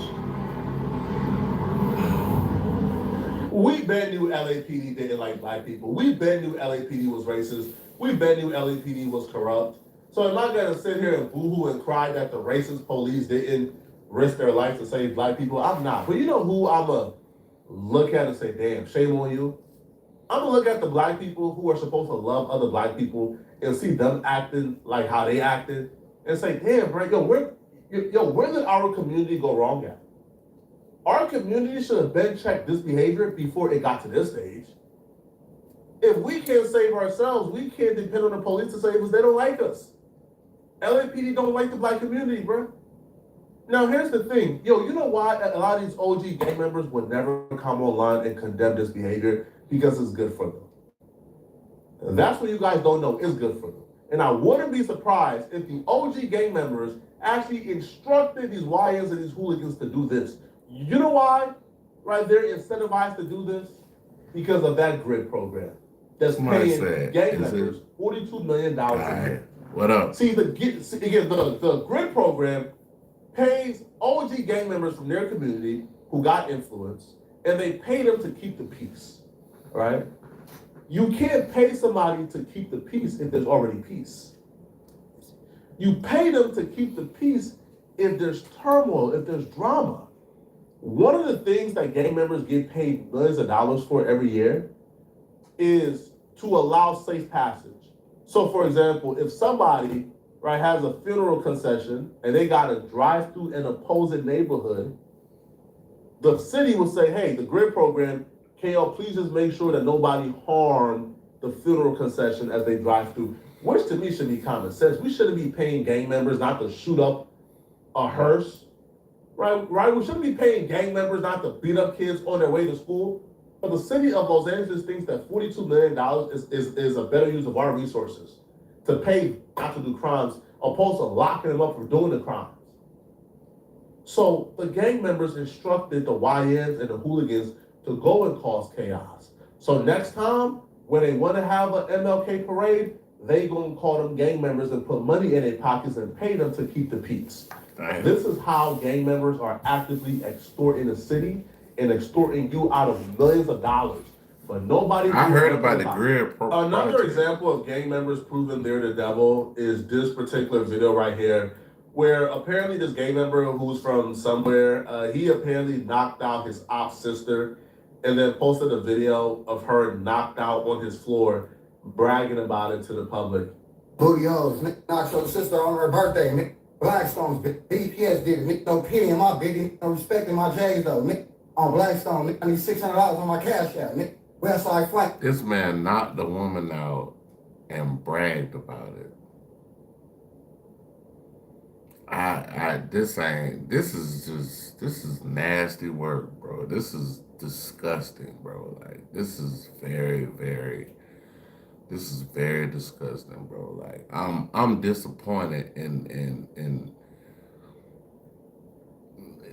I'm disappointed in gang culture at this point. This how BPS do it, nigga. Hit your sister. She knocked out on the ground, bro. Send the slug, man. We got grown men bragging about being able. Bro, we got a grown man bragging that he knocked a woman out. Man, you gotta be knock out a girl on her birthday. You gotta be like not with the knocking out a woman on her birthday, posting to the internet and bragging about it because you think that's gonna give you validation from getting. Y'all let me know in the comment section, bro. What do you guys think about this, man? All right, man. Hey, y'all. We still going. We gotta find another one. Let me see. Let's see about the Woody. Hold on. Let me see if I can find. Let me see. TTHP. Woody. Hold on, Woody.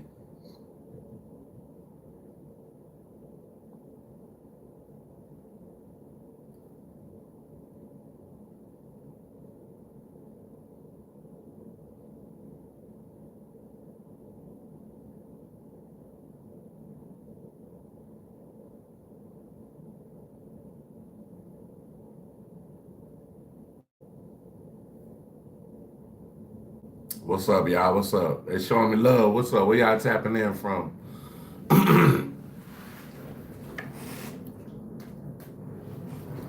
What city y'all tapping in from, man? Everybody, what city y'all tapping in from?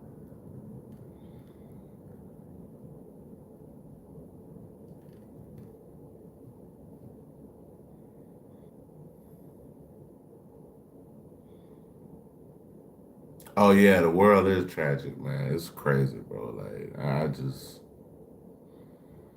I don't know what to say no more, bro. Like somebody knocked out a woman on her birthday and put it on. It just don't make sense, bro. You knocked out a whole woman, bro. You're going to jail. You're going to jail, sir. Your ass, they gonna lock your punk ass up, bro. And you might get your ass beat down when you get to jail. So I just don't get it. Finesse 2 times.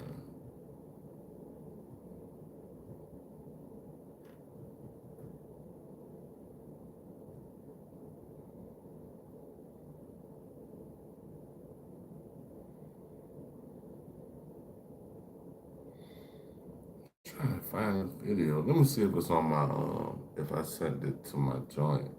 Hold on. Let me see if I sent it to my Instagram. Let me see. If I'm not mistaken, I sent it to my Instagram. Oh yeah, this is right here.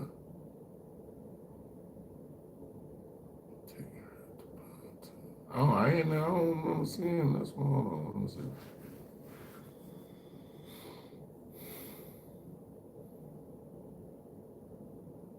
I don't know. This other phone I'm working off of, it don't let me.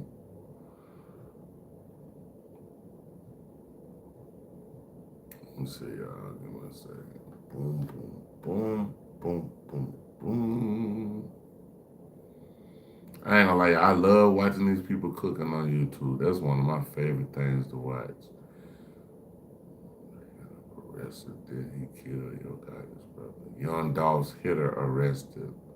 All right, y'all, we going to Trap More Ross, originated by Trap Lord Ross. I'll probably do a couple more after this, and then I'm about to take my ass. I got to get up a little early. I got to handle some business. I got to get my money early tomorrow.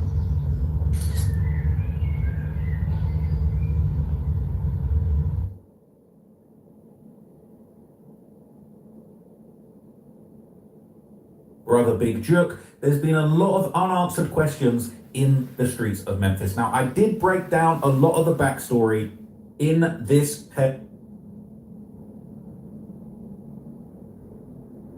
of documentaries, Murder Memphis, How 12 People Died for Young Dolph, and on this channel, Sliding for Dolph, The Murder of Big Jerk.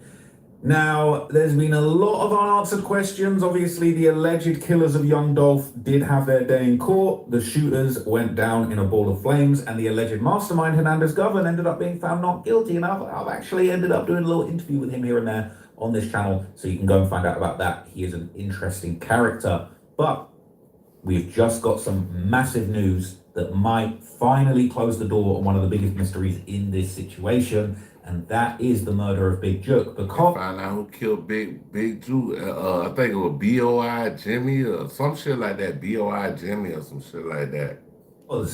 As of yesterday, there's been reports that following a high-speed chase, B.O. Lil Kenny has been arrested, and the rumors online have suggested for quite a long time that he might have been involved in the murder of Big Jerk. And he also might be being held for this particular murder. Okay, so this is the footage that was going around. This is the apparent aftermath of him being chased and arrested by what these people are saying is the DEA, but could be even more serious. Who knows? Yeah, they had everybody out there, bro. It was so many people out there arresting this dude, bro. They had the ATF, the DEA. I'm talking about all kind of motherfuckers out there.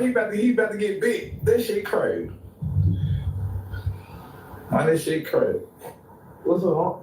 I need a finger to the sweet. Just the footage of him getting arrested. I can tell that he ain't trying to come out there, ho. He ain't trying to come out there, ho. I don't know where he went. See, they don't know where he went. They think he in the bushes. I don't know where he went. They trying to look. I'm just, letting them folks look what's going on. Oh, there you go. They caught him. They caught him. They caught him. They caught him. They caught him.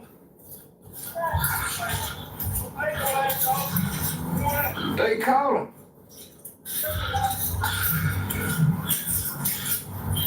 Right here. Man, Memphis country as hell, man. Crazy. Memphis country, bro.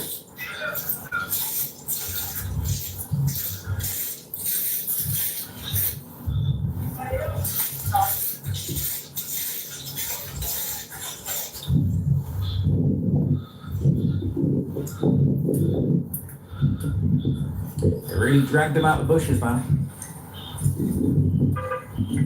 Damn.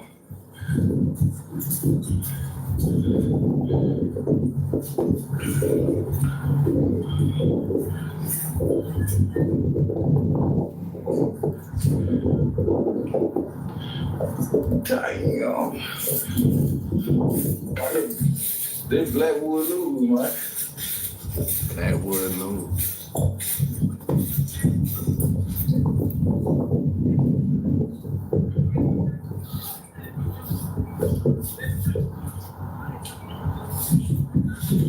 It's a hell of a way to go out, man. Dragged out the bushes by the cops, allegedly the DEA, and it's looking a little bit serious. Okay, it's looking a little bit crazy. What's up, guy?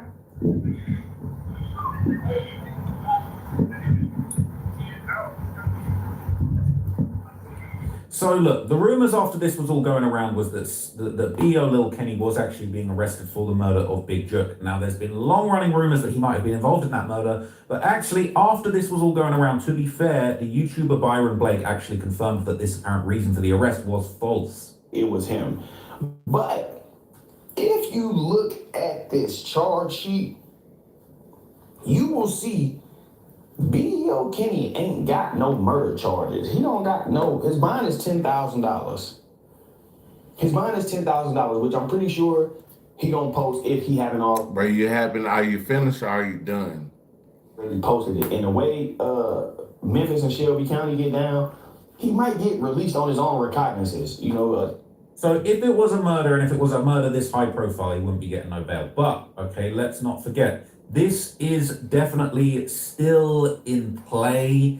Who knows, there could be more serious charges put on him. Right, you don't even know how to hate, man. Get off my channel, bro. You know that one little weak ass comment, bro. Get the fuck out of here, bro, with that shit, bro. You goofy ass nigga. Get the fuck out here with that shit, bitch.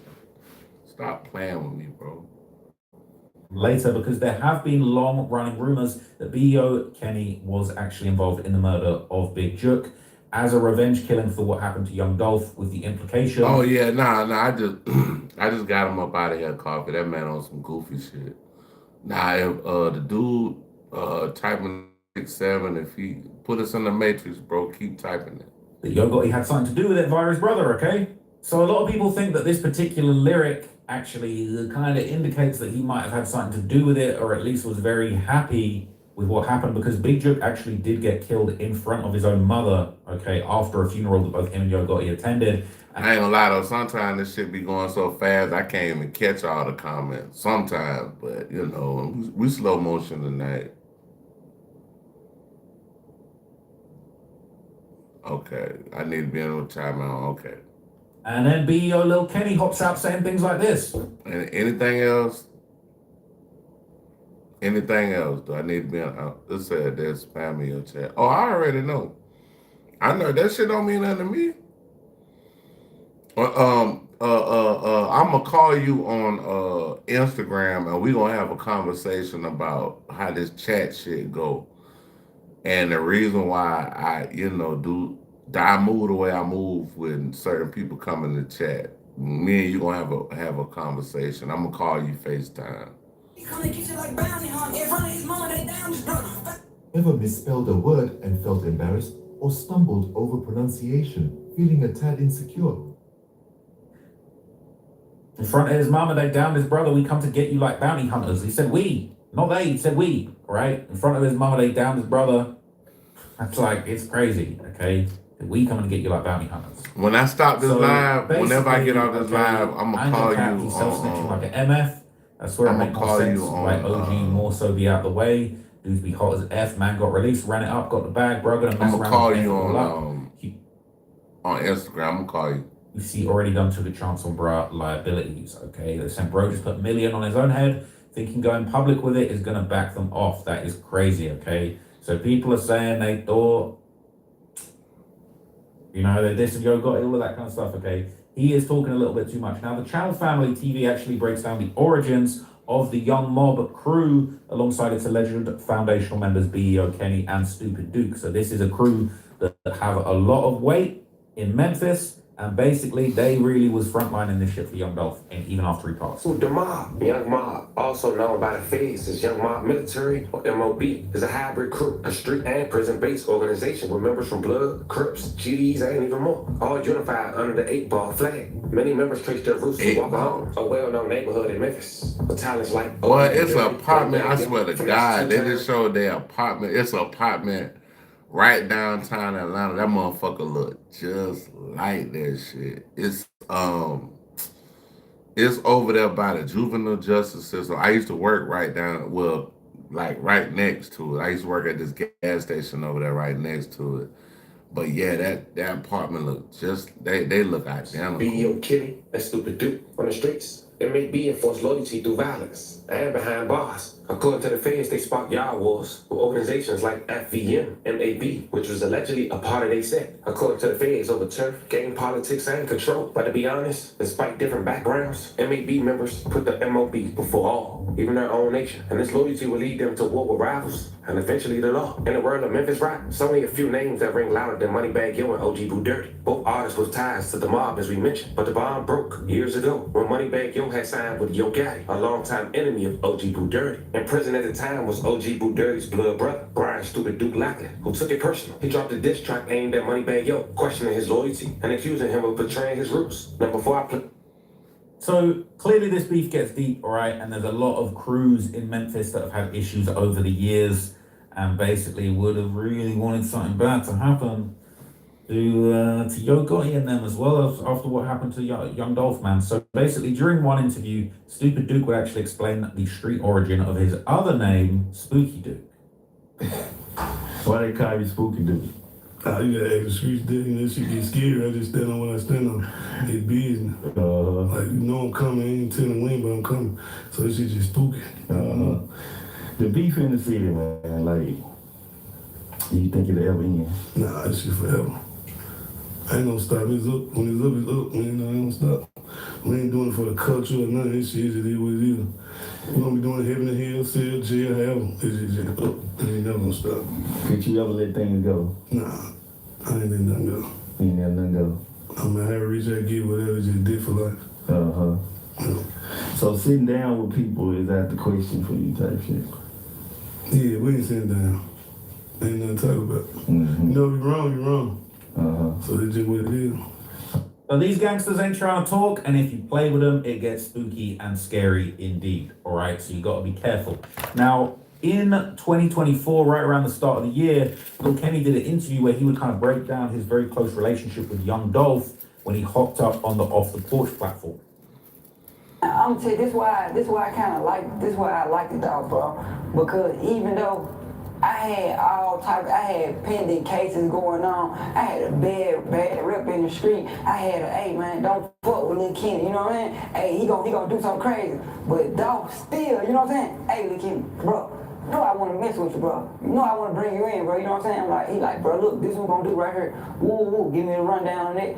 And I'm like, cool, we're gonna do that. And then a day or 2, 3, 4 days later, I get jammed up, you know what I'm saying, go to jail. But I just kind of respected that, even though everybody else was kind of like, man, I don't know if I want to mess with Lil Kenny. Lil Kenny got it going on. He got his buzz, he popping, he doing the music, you know what I'm saying? And he can actually do big things, but I don't just know where his mind is, you know what I'm saying? And I kind of fucked with that he was ready to take that chance on me, meaning he believed in me somewhere, you know what I'm saying?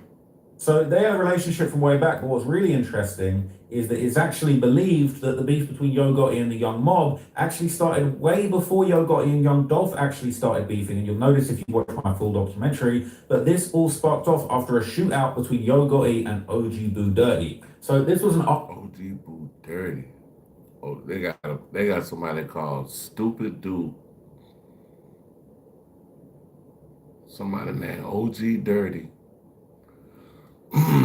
I wouldn't want to hang with none of these folks. Article about the 2010 shooting. This says, update, Memphis rapper Yo Gotti turns himself in. And basically it says, Memphis rapper Yo Gotti and 2 others turned himself in on Monday to Shelby County Sheriff's authorities in connection with a Thanksgiving weekend shooting outside a nightclub in which 6 people were shot. Gotti, 29, is amongst 2 Memphis rappers facing booking at 201 Poplar based on what may have started with a rap feud. 2 other men, Corey McClendon and Brendan Cortrell, also turned themselves into authorities. All 3 men were charged with aggravated riot because last month, 6 people were shot in a melee in the parking lot outside the Level 2 nightclub. According to the court records, it started with a verbal altercation between Mario Yo Gotti Mims and Lance OG Boo Dirty Taylor, and both of them are Memphis rappers. Mims made millions as Yo Gotti, while Taylor is an underground Memphis rapper, but both are wanted for their respective roles in the Thanksgiving weekend melee. In one of Taylor's previously recorded tracks, he attacks Yo Gotti and describes him as a fraud. There's no easily identifiable response in any of Yo Gotti's music, but Yo Gotti's attorney, R. Horn, said that Gotti does not condone this behavior and plans to clear his name. So, we got a commercial. Got that good commercial.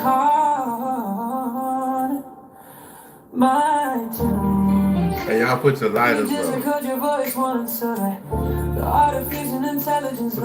up. And then you to blame. My tunes creates a version of that song with your voice. That shit hard, bro. You can also write your own lyrics, choose from many other voices, or even create a I'm smoking on just by writing tracks. It's fun. Mountain Lion Kush.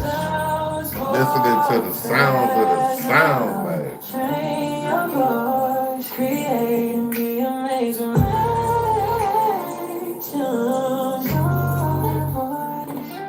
That shit hard, bro. I gotta make me a song on this app because that shit sound too good. I swear to God. Basically, all right, this was a very serious situation, and interestingly enough, a week after Yo Gotti turns himself in, all right, he ends up basically, the police get on top of things, and a week later, they actually ended up arresting Stupid Dude as well. Here's the thing. While police was responding to another nightclub shooting on that Wednesday night in Whitehaven, Memphis police had apparently... I had a hole in the damn blunt. I had to fix it with some... in connection for the incident, which allegedly involved the rapper... That's my fixer right here, y'all. And guess who that was? Got the rock. Just 20 years old at the we time. got the Cole Bennett. So, this is a long-running feud. These groups hate each other. Cole Bennett. We got the Cole Bennett rap. One of the names that was arrested from Yo Gotti's camp alongside Yo Gotti himself, it might sound familiar as Corey McClendon, who would later be charged and released when it came to Young Dolph's attempted murder in 2017. So these are frontline members from all the way back in 2010 shooting it out in the club, but still frontlining and trying to kill Young Dolph in another state and in another city like 7 years later. So that shows how deep this beef gets. A man has been arrested in connection with the shooting of rapper Young Dolph. Police booked Corey McClendon from Memphis, Tennessee for attempted murder.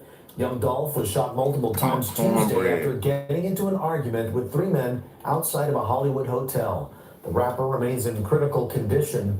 Bail for McClendon has been set at $1 million. A man has been arrested. To bring this all together and tie it into another big beef that's going on that you're going to find interesting is when Gucci Mane publicly announced that he had a beef with Yo Gotti, who was sat next to him, and this was all the way back in 2012, it was none other than Young Dolph.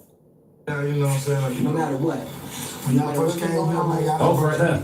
off top, man. Like, then I just told my folks, I said, this ain't no laughing murder. I got her up to the station. No, I said God was cool until he turned into a buster. Right. So I wasn't saying that we wasn't even cool. I said we was cool until this point right here. Right.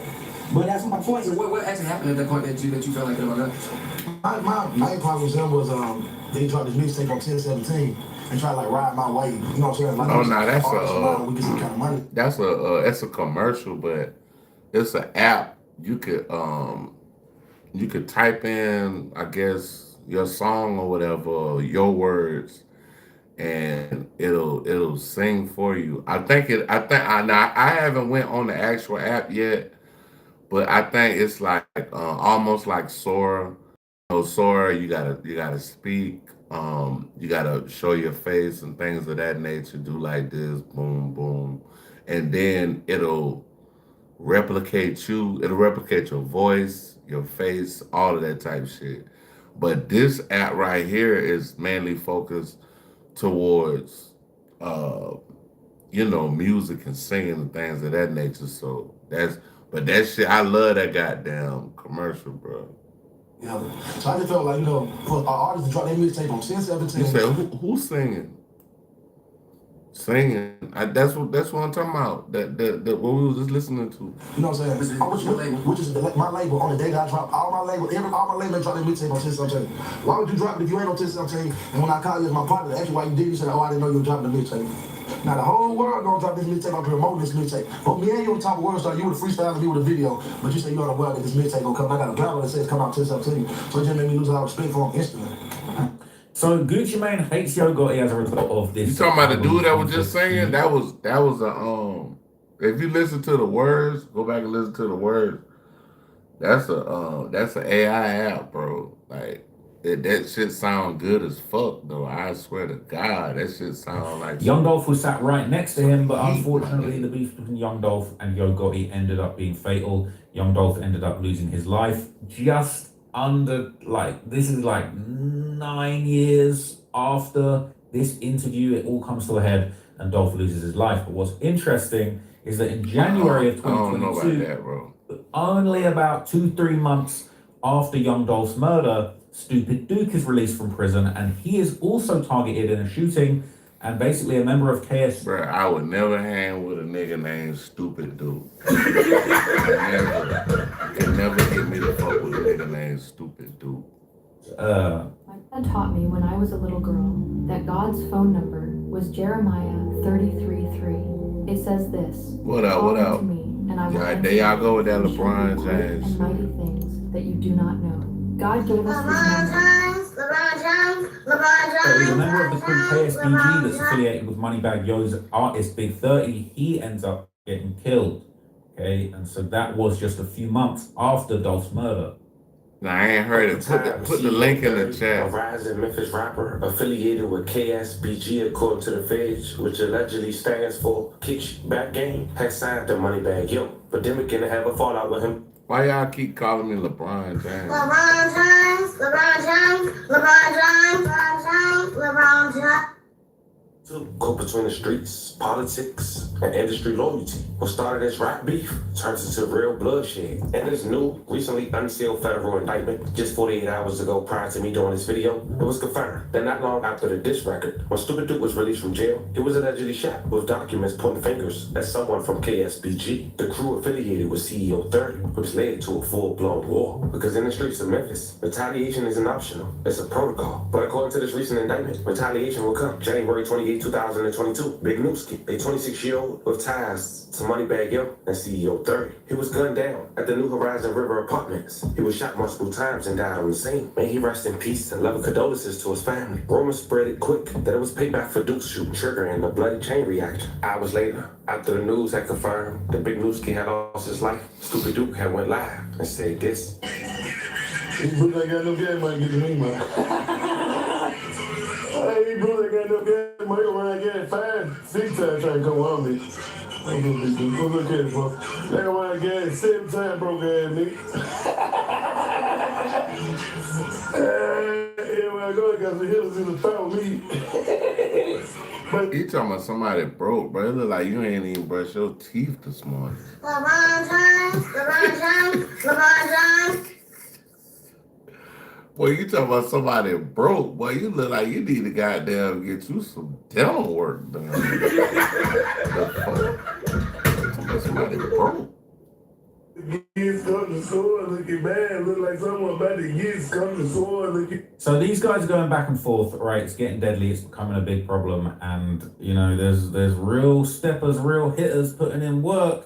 It ain't all just ending after Young Dolph gets killed, okay? It is a serious situation over in Memphis. Now, as this is going on, more alliances... Now, I will say this. After Young Dolph got killed, bro, the city of Memphis went crazy, bro. Niggas was getting killed all over the place. They was getting blasted out here. Are being drawn, and basically a year later, or about a year and a half later, that's when Gucci Mane and BEO Lil Kenny actually link up for a song.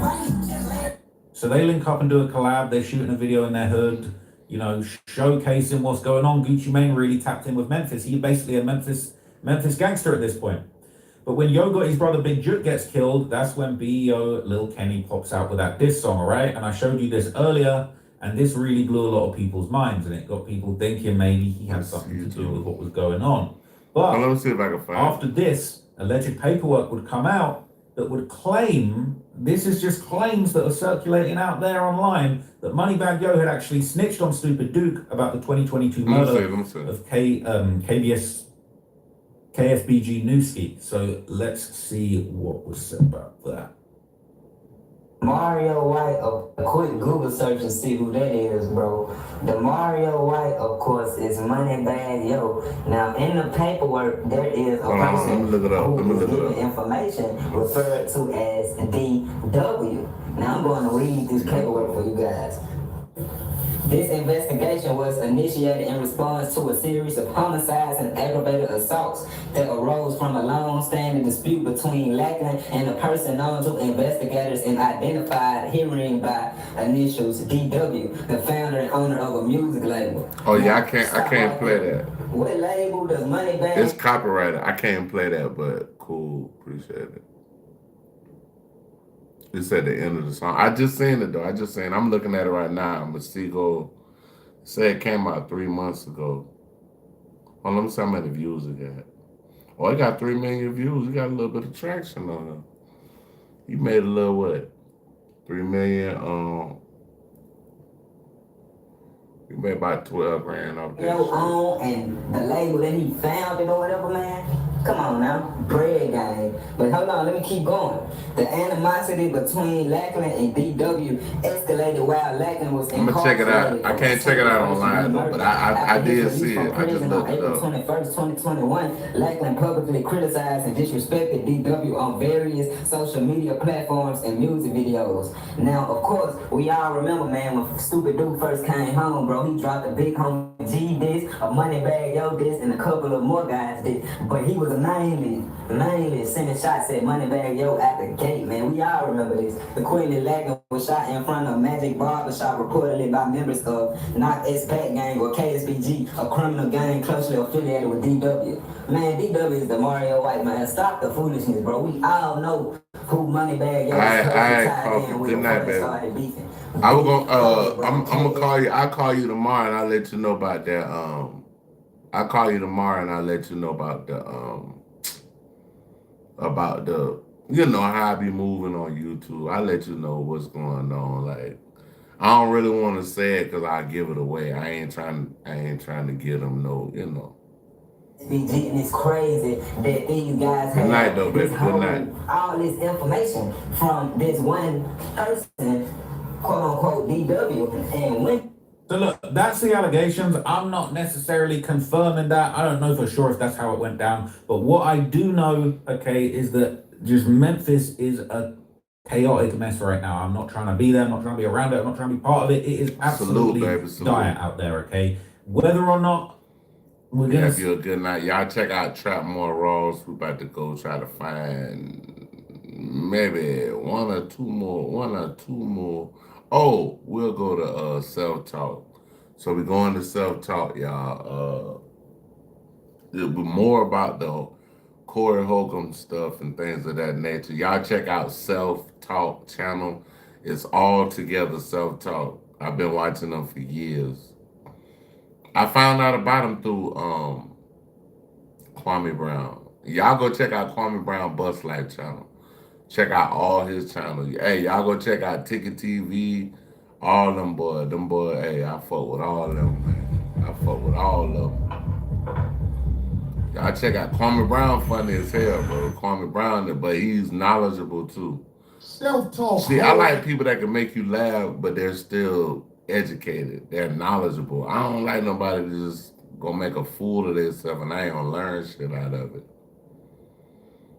I need better learn. First of all, before we even get started on, because we're gonna start out with the Craig and Matt going at it. Hell yeah.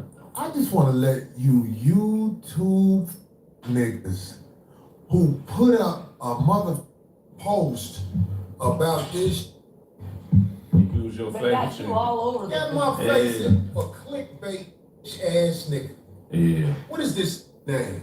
I I could've- want to sell. You want to get famous? I know this ain't No, helping don't me. give it to him. That nigga didn't do no research on me. Man, I've done so much of this.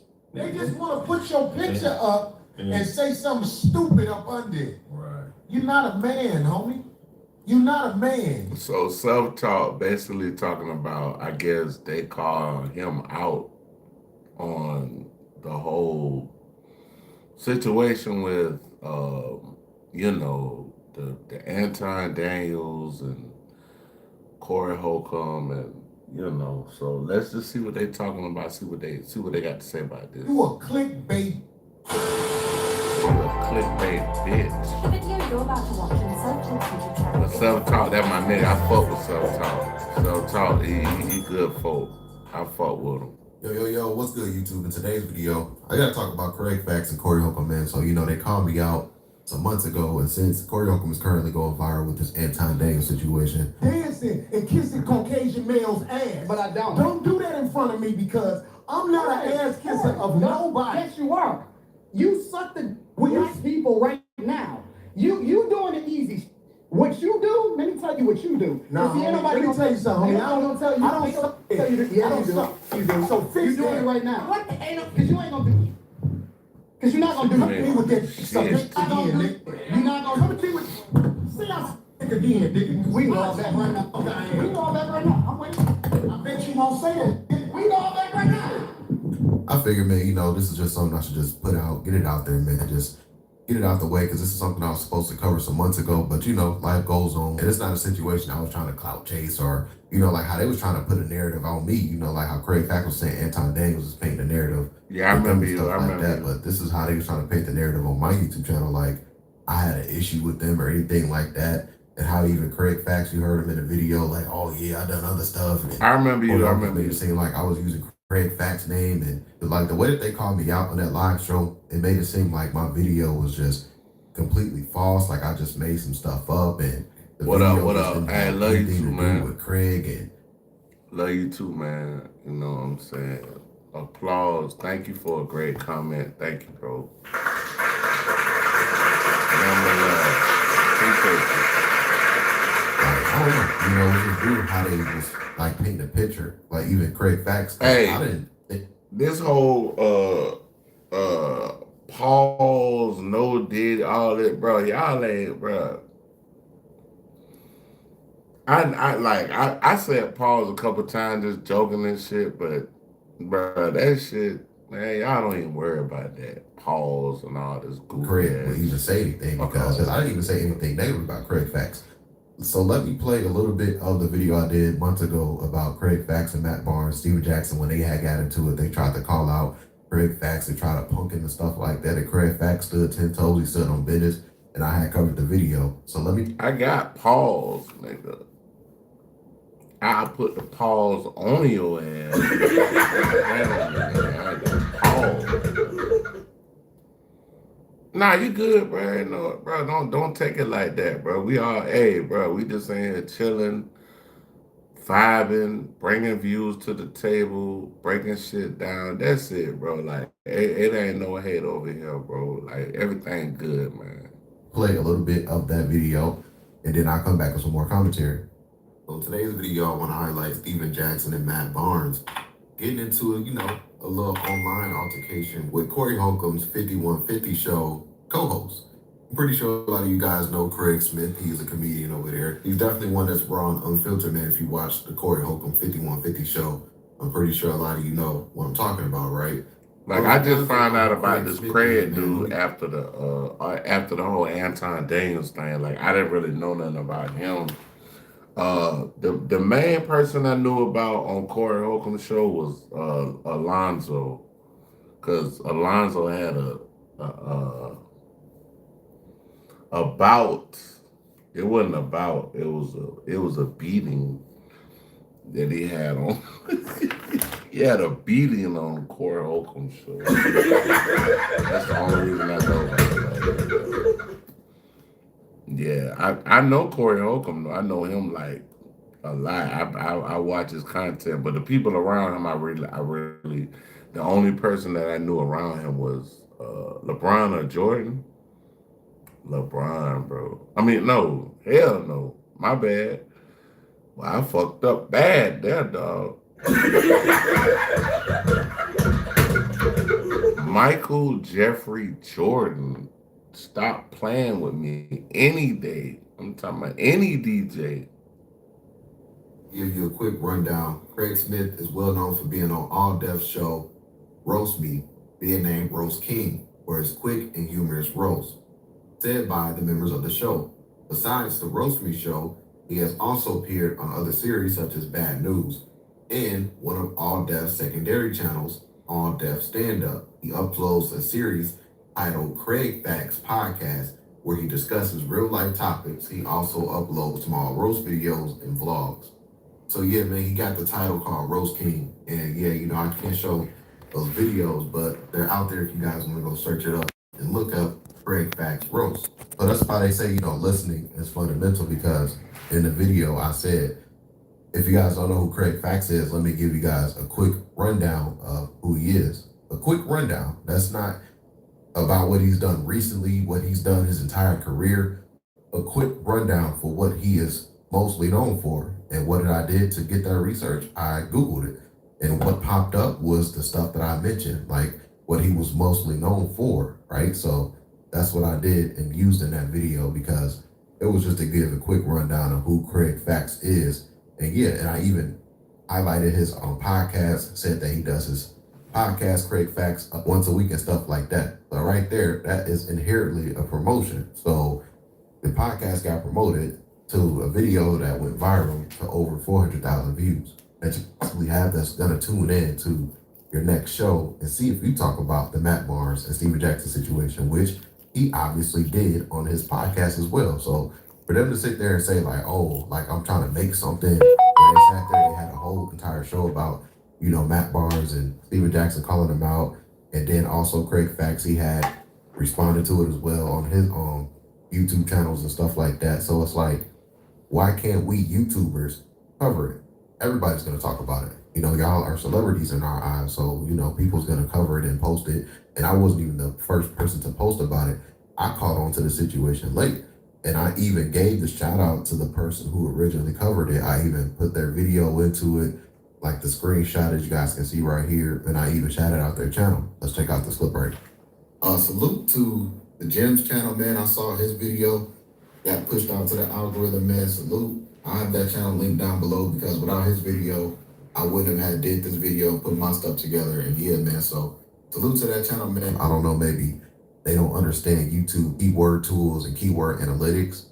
That's the reason why, Corey Holcomb, you're always going to be mentioned. Somebody say who I don't like on these YouTube. Type of videos, if it has something to do with your platform or if it has something to do with who I don't like on YouTube. Similar to like how when people talk about Rich Paul, they're going to mention LeBron James or how. There's nobody that I don't like on YouTube. I listen to everybody. Like I'm a level-headed person, so you know I basically listen to everybody. Like so first off, just to let y'all know, I do music. I'm a visual artist. I can draw. I can paint. I'm a producer. I sing. I rap. All that. So all that being said, when you're in the entertainment field, you gotta listen to everything. Just like if I'm a producer, I listen to people from India. I listen to people from the UK. I listen to everything. So, you know, it is what it is. But basically, shit, I ain't got no hate for nobody on YouTube. I love everybody. I love everybody on YouTube, bro. Like, and they can hate on me if they want to, but I don't got no hate for nobody on YouTube. Like, this is entertainment. This is just something we having fun. We doing our thing. Like, that's it. That we just, you know, we having fun. We just, you know, we on here. You dig?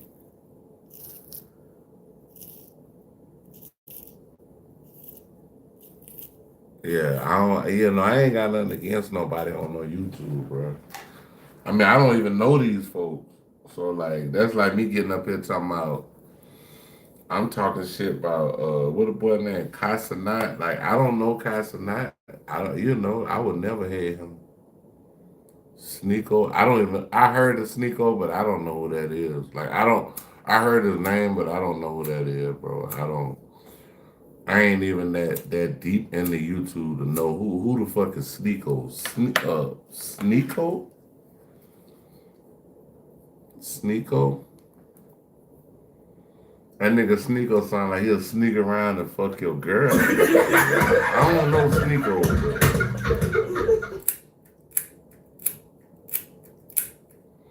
Damn, man. Hold on, y'all.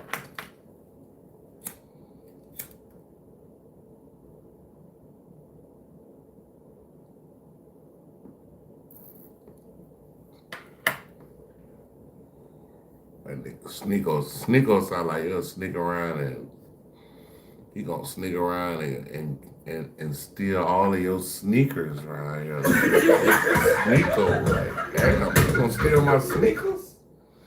I only got about 5 or 6 sneakers. I have LeBron James in the thumbnail or picture or whatever the case may be. That's how it is. You're guilty by association in a way. Corey Holcomb got upset with, I guess, the title in the thumbnail of the video. As you guys can see, this is the title that I put. I said, Steven Jackson, Matt Barnes starting to fight, Corey Holcomb 5150 show, co-host Craig Fax. And as you guys can see, this is the thumbnail and title that I used. Now, if you want to say that the thumbnail is clickbait, cool. I can accept that. But obviously, if you watch the video, I mentioned that Corey Holcomb didn't have nothing to do with it. Said that in like the first minute or so in the video. Also, I was even saying, Matt Barnes called out Corey Holcomb's co-host, Craig Fax. Obviously mentioned the title in the video as well, just not to confuse viewers because, there's the people that click on the video. You got about a good 1 to 2 minutes catch people's attention, and what they clicked on, if they're not liking it, they'll click away. So I try to make sure, even if it's, a lot of people call it clickbait, I try to make sure that the title, read the title first. If you read the title, click. LeBron James, LeBron James, LeBron James, LeBron James, LeBron James. On the video, in that first minute, I'm going to try to explain it. Therefore, there's no confusion moving forward, right? Like, okay, if you want to watch it, you can continue to watch it. If you don't like it, you got an issue with the thumbnail, you can leave a comment or whatever. And yeah, so Corey Holcomb had an issue, and he had called me out on his 5150 podcast show. So let's check out this clip right here. If you can, be sure to hit that thumbs up button. That really does. Hey, y'all check out Self Talk. Y'all like, subscribe to his videos. Here's why He got you some should good switch stuff. from Google to DuckDuckGo on all your devices. Self Talk. With Self Talk. You want to get famous? I ain't fucking. I know this ain't helping don't me. give it to him. That nigga didn't do no research on me. Man, I did so much other shit. That They nigga. just want to put your picture up and say something. Hey, y'all go check out Mr. Let Go. And, Mr. Let Go, I fuck with Mr. Let Go. He got some good content. But he got some stuff that, I would love to react to some of his stuff. I used to react to it, but they tried to boom the channel, so I couldn't even fuck with it. But y'all go check out You're not a Mr. man, Let homie. Go. You not a man. You lucky D said don't say your name. I You said lucky don't D give it said to him. don't say your name. I know I ain't doing nothing but helping you, but I'm gonna just tell you like this. If you the type of person who put my picture up next to somebody else and say fighting, you hurting my brand. Oh, We don't- so homie in the chat, I only fuck with people that I kind of watch and really deal with on YouTube. I don't watch people that I'm not interested in. And I'm not gonna say I don't like people, but if I'm not interested, I'm not really, dabbling in your content. You don't do little boy shit. We can go to a lounge 10 years in a row and there won't be no fights. Did you hear me say lounge? Right. We beyond that, homie. So, I know the nigga name, man. What is the hoe ass nigga name who put that shit up there? No, fuck that. What is this hoe ass nigga name? I ain't calling my dog a I whole ain't ass good. Good enough. I'm just saying that was his. What is this hoe ass That's nigga what they name? do for clickbait. They want This Bro, motherfucker got a self-talk picture of me like I'm finna fight Matt Barnes. Where's this bitch ass nigga at? Damn, he called him that all You night. lucky I can't find it, your bitch ass. Somebody will show it to me. Oh, I think I have it still. They got the picture like I'm finna fight Matt Barnes.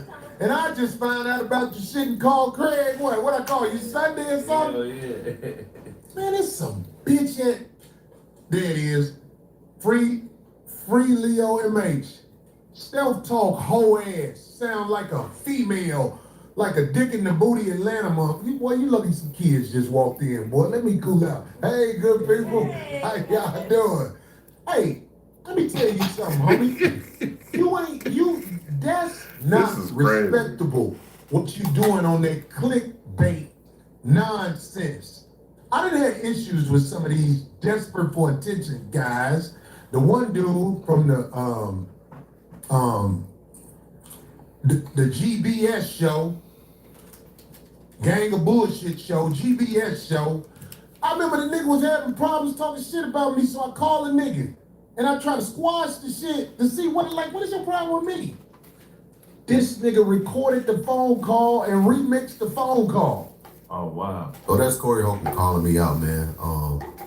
I was confused by it at first, because it was like, I didn't understand why he was so upset. But then when he said he dealt with other YouTubers and stuff like this happening with him, I think he just grouped my channel up with everybody else, because I'm not a channel that calls him out. I'm not a channel that reuses his content and self-talk is like a channel that basically he comes with facts and talk, talking points. Like he's not no hater. I've never seen him hate on anybody. I just seen him just call the bullshit out. Hey, if it's bullshit, it's bullshit. If it ain't, it ain't. So it is what it is. Or misinformation or anything like that.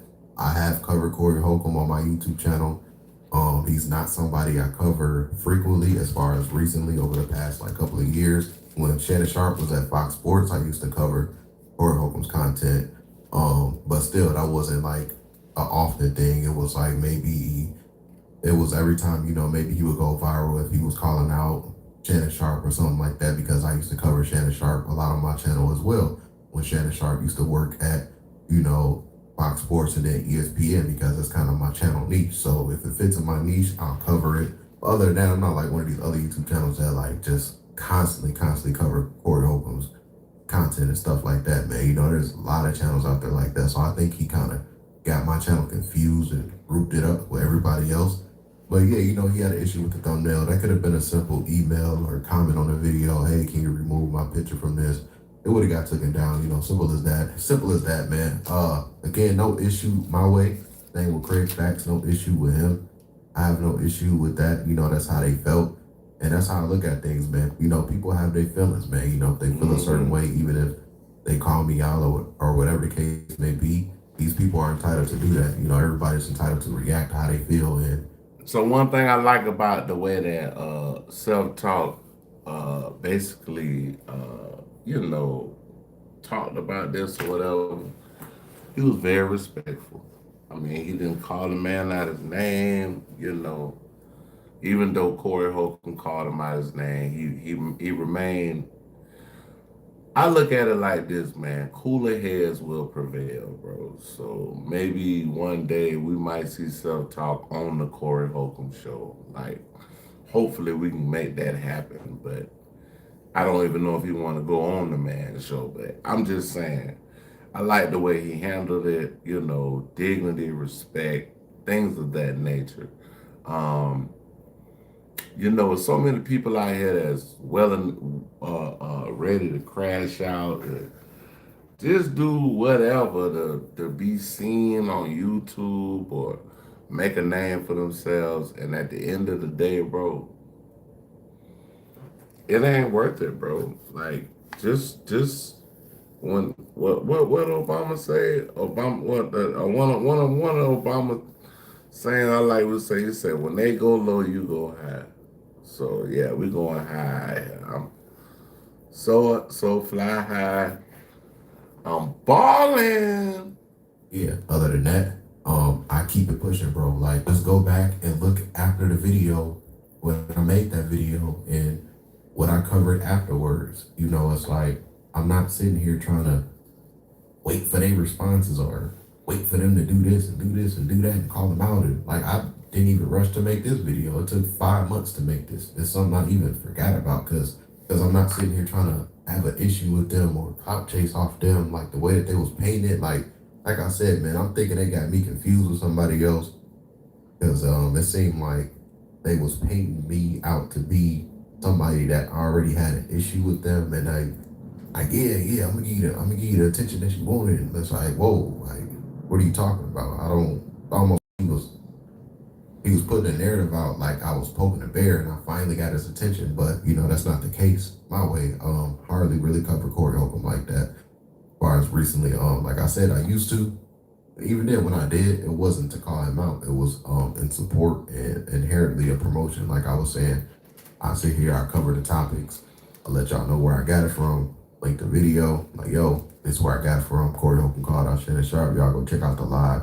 Check it out right here. Simple as that. And then I break down what they're calling out. And yeah, man, that's it. You know, Yeah, and I actually hit on my channel like that. I actually hit self-talk up and asked, could I react to his videos and stuff. And he said yeah. So I mean, I respect the man, bro. Like, he ain't no hater, man, you know.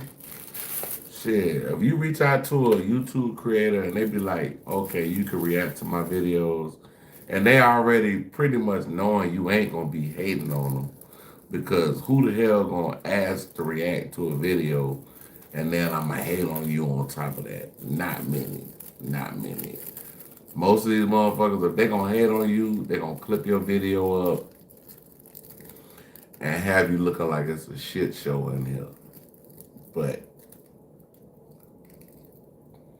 with that being said, respect the self-talk. Respect the Corey Holcomb and the 5150 show. And I just hope these brothers can, you know, get past this.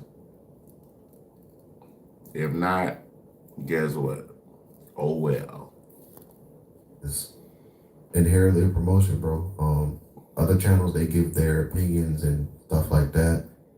I rarely give my opinion on stuff. I'm here for the info and the breakdown and putting the story together and having a conversation with y'all in the comment section, man. You know, that's what I like. I like talking to y'all. I like reacting to y'all. I like interacting with people in the comments, bro. You know, a lot of... Hold on, let me look at this. Oh, big man. Thank you. I want to see. Welcome. You ready? You ready? Job. Big man. You feel good?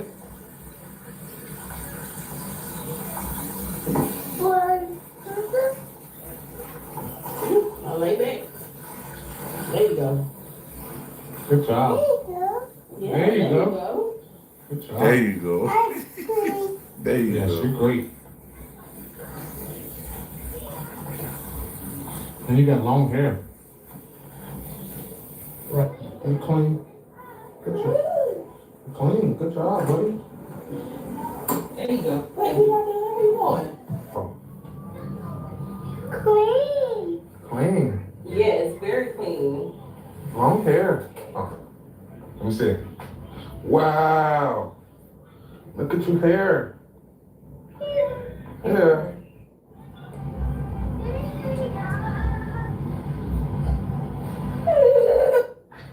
I know your favorite color is blue and orange, so I had to get you a very special one right here. Give me a point, but if they catch it, you have 1 point less than what you did. All right, are you ready? I'm ready. All right. Are you ready? I'm ready. You ready? Good job. One chips.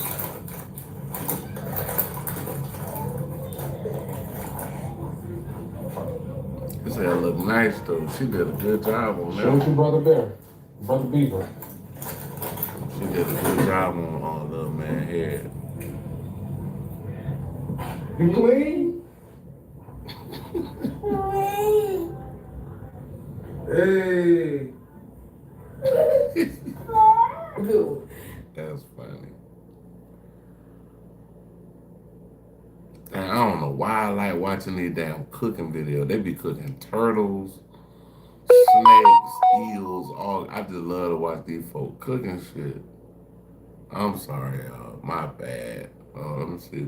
Let me find one more thing to watch. We're gonna probably gonna get up out of here. Yeah, today been really bad day for Sneeko. Oh, Sneeko.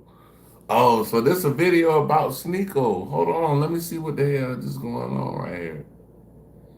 Somebody just asked me about Sneeko. We checking out write scripts. Poet and Flacco. We talking about Sneeko. So let's go. Let's get it. Let's go. Keywords, and it auto generates the plot, visuals, and voiceover.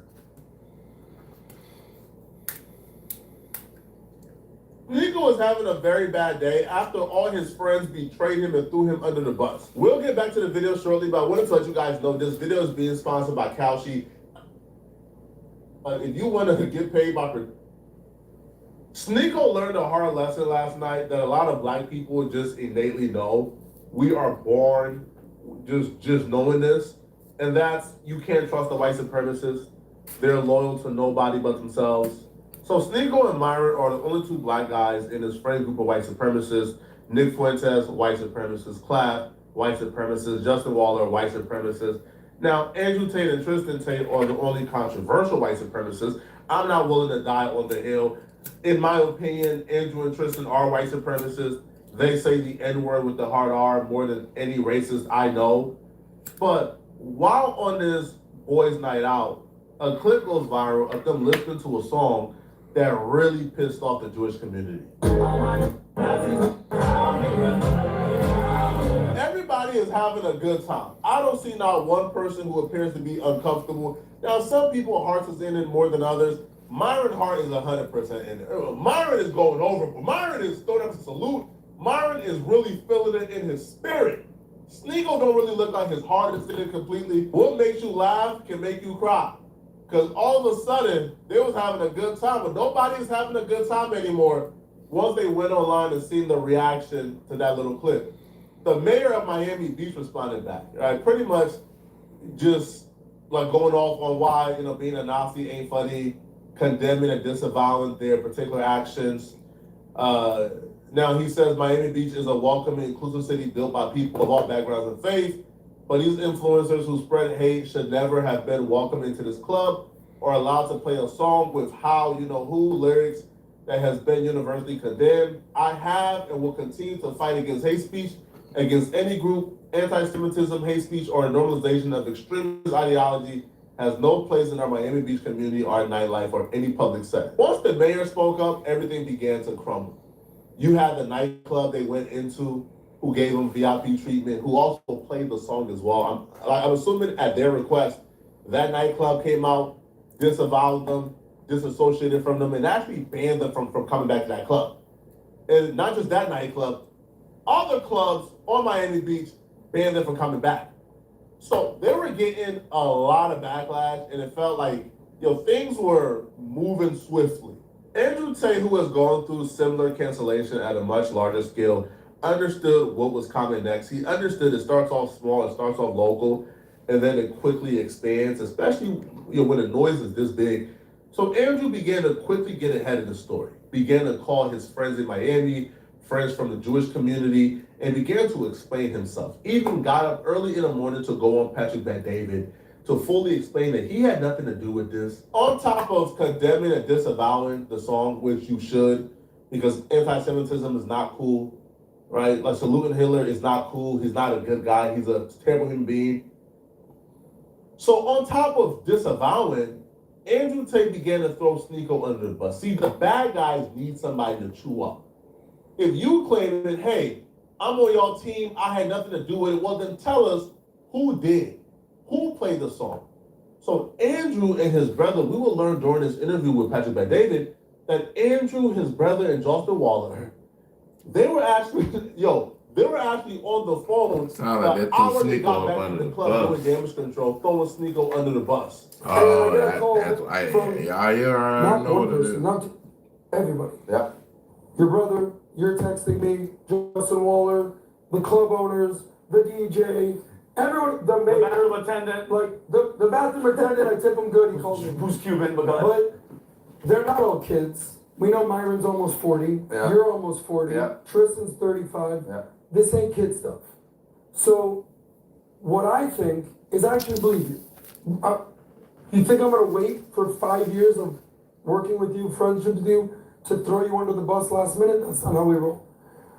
But I think Sneeko played the song. Yeah. I think Tristan explicitly told me that Sneeko played the song. These niggas is crazy, man.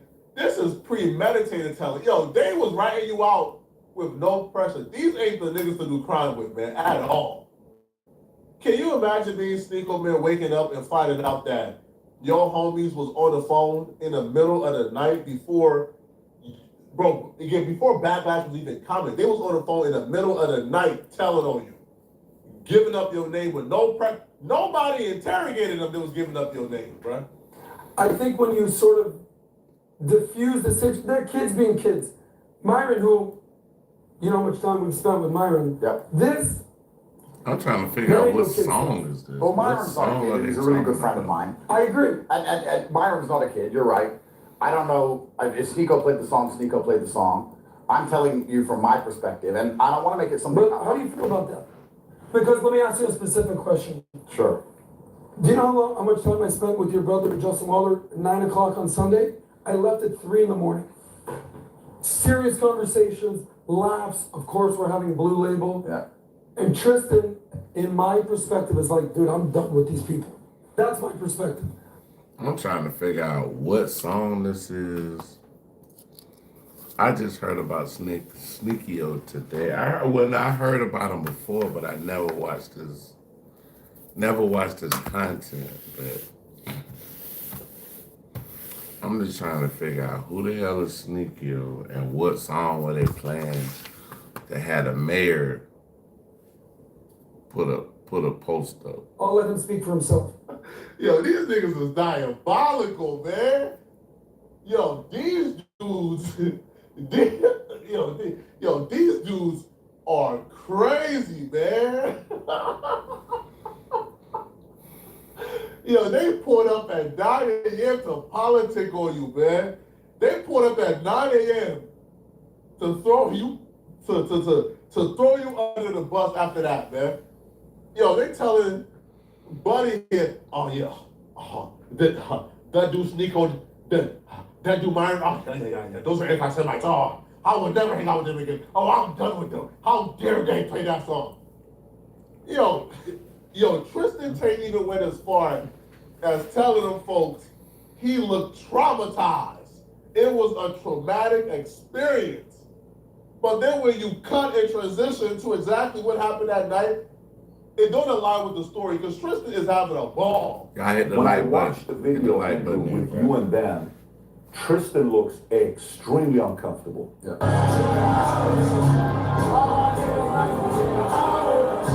What song is this? Because I saw a lot of, everyone's texting me. You know, you and I communicate, we have conversations together.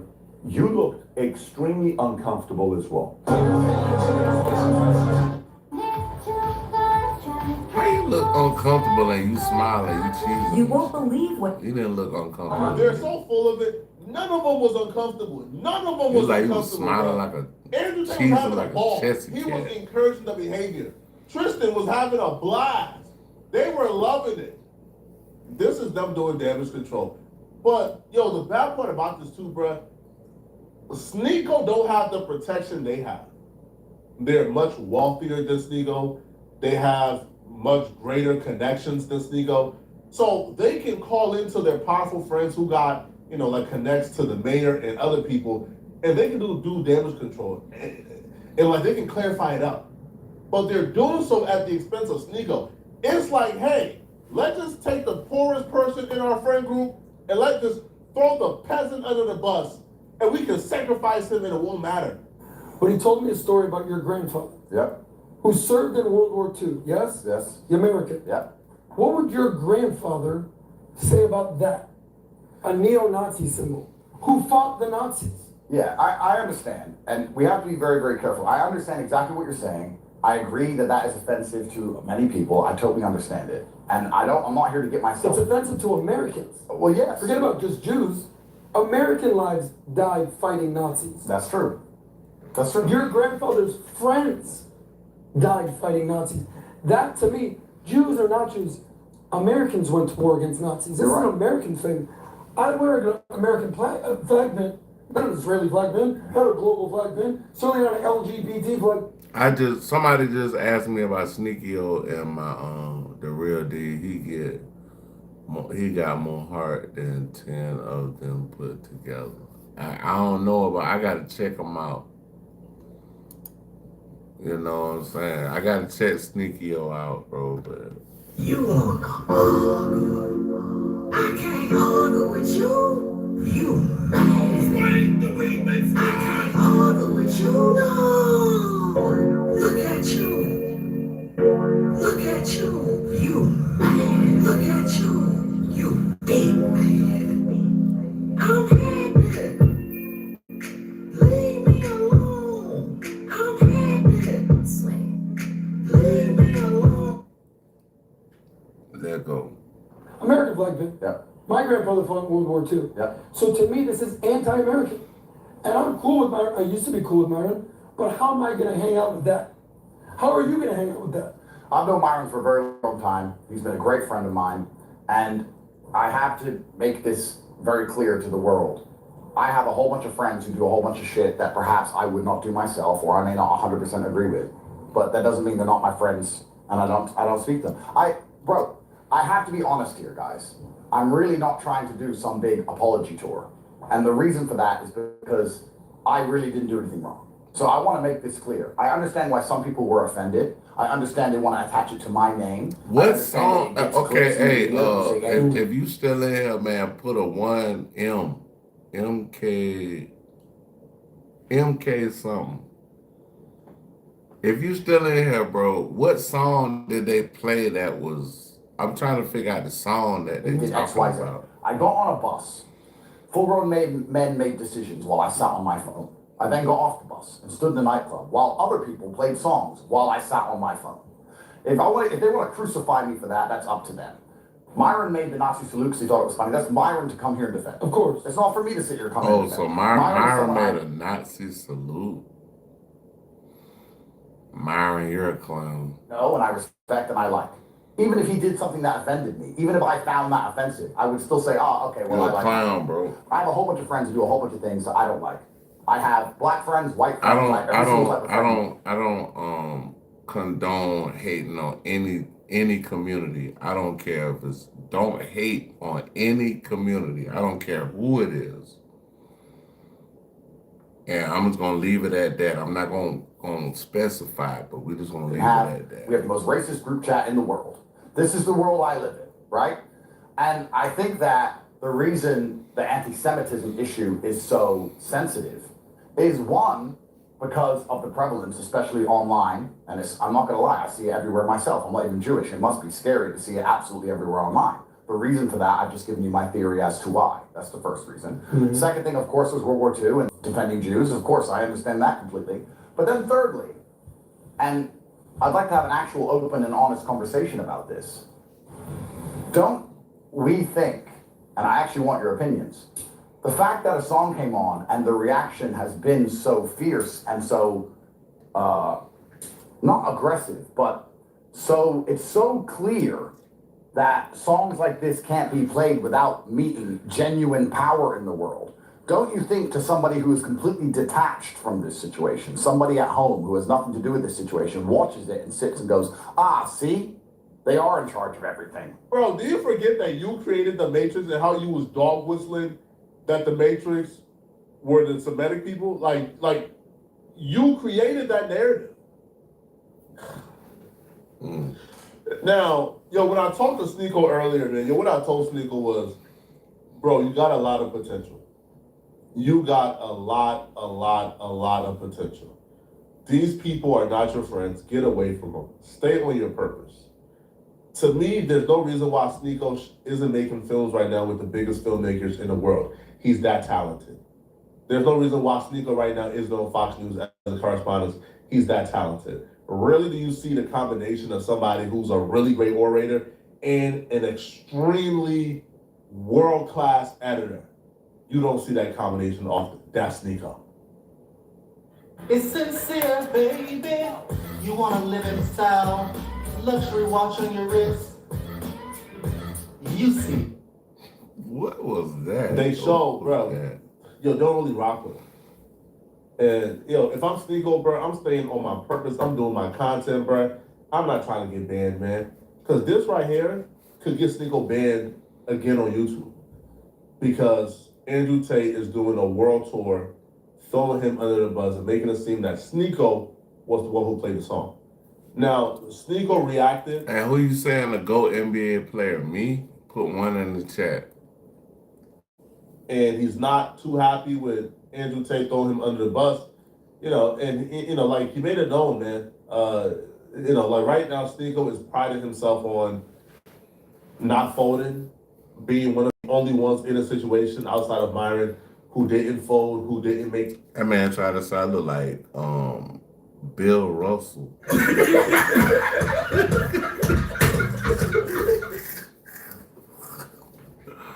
Hey, Bill Russell or LeBron James? LeBron James, LeBron James, LeBron James, LeBron James, LeBron James. Hey, bro, I love this YouTube. Well, he went up to me and This he said shit that I was funny, responsible for the song. man. He didn't want to be there. Tate didn't want to be in the club. He was dragged in there. He was forced. Maybe he was human trafficked. Topsy, did we human traffic you to the club? Did we human traffic you to listen to a song? Like, were you held against your will? It's a song, man. I think Sneeko played the song. Yeah, I think Tristan explicitly. I'm trying to figure out what song is it. What is it saying? Like, what is the song? I might know. I'm not ratting people out who did, but I didn't play the song. In the Sprinter Valley, it was a couple people's idea. Maybe I came up with it, but in the club it wasn't. And why does it even matter? Tristan, why are you talking to this guy? This guy just had Netanyahu on. He was Stephen Curry is definitely sitting a out of Curry. Miami. Miami Beach mayor didn't say a word about it. Didn't condemn that. And you guys are there, like, confiding behind our backs? Oh, he's the one who did it. You got the call, bro, and you folded? In my opinion, those are the two biggest culprits.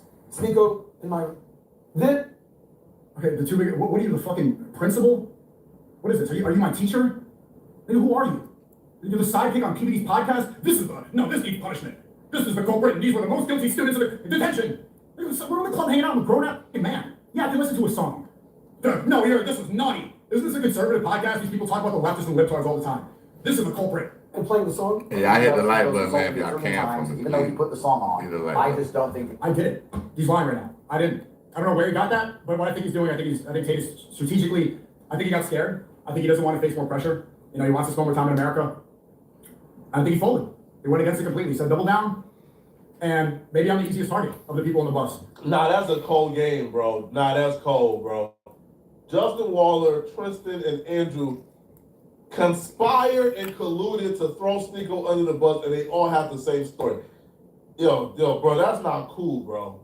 That's not cool, man. But y'all let me know in the comment section, what do y'all think about this, man? All right, do y'all feel like, like they threw Sneeko under the bus? All right, let me know, man.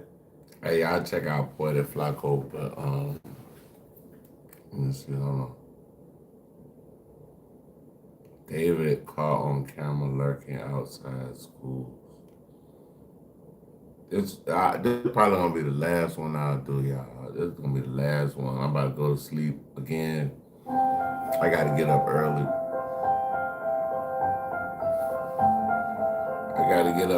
Y'all. I gotta get up early, Bridget. What's up, everybody? Y'all hit the like button, man. I've got some very disturbing David updates for you guys today. Now, this guy, David, he's already in hot water because they found the body of a deceased minor in the trunk of his car. Rest in peace to Celeste Rivas Hernandez. We are reacting to Trap More Raw's channel, orated by Trap Lore Ross.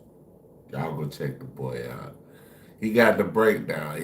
He from the UK, but he know all the shit that's going on in the A game. lot of unanswered questions about David, his relationship with this minor, what he was doing with an underage girl backstage on his tour. Was this really a romantic relationship like it seemed? And there's been a few things that have been hard to ignore. One of the things that came up a lot that I've seen that I think is super weird is this album cover. Now, this album cover for the Withered Deluxe, which was meant to come out on September the 19th, but got delayed because of the fact that a deceased minor was found in his trunk, this image kind of depicts him as the Pied Piper, right? He's making his music and he's got a whole bunch of people, kids, look like kids to me, following him because of the music he played. Now, one other person who used to go by the nickname the Pied Piper was another R. Kelly, child-harming piece of shit called R. Kelly. Now, R. Kelly's name as the Pied Piper of him playing music and having all of these minors come around following him was very well documented in the Surviving R. Kelly documentary. Now, this was covered in that documentary. I don't think I can play you clips from this documentary because I've got in trouble for it before, but there is a significant part of the Surviving R. Kelly documentary that concerns R. Kelly going and hanging around outside schools, playing music, and basically trying to get young women. They said R. Kelly was out there at McDonald's.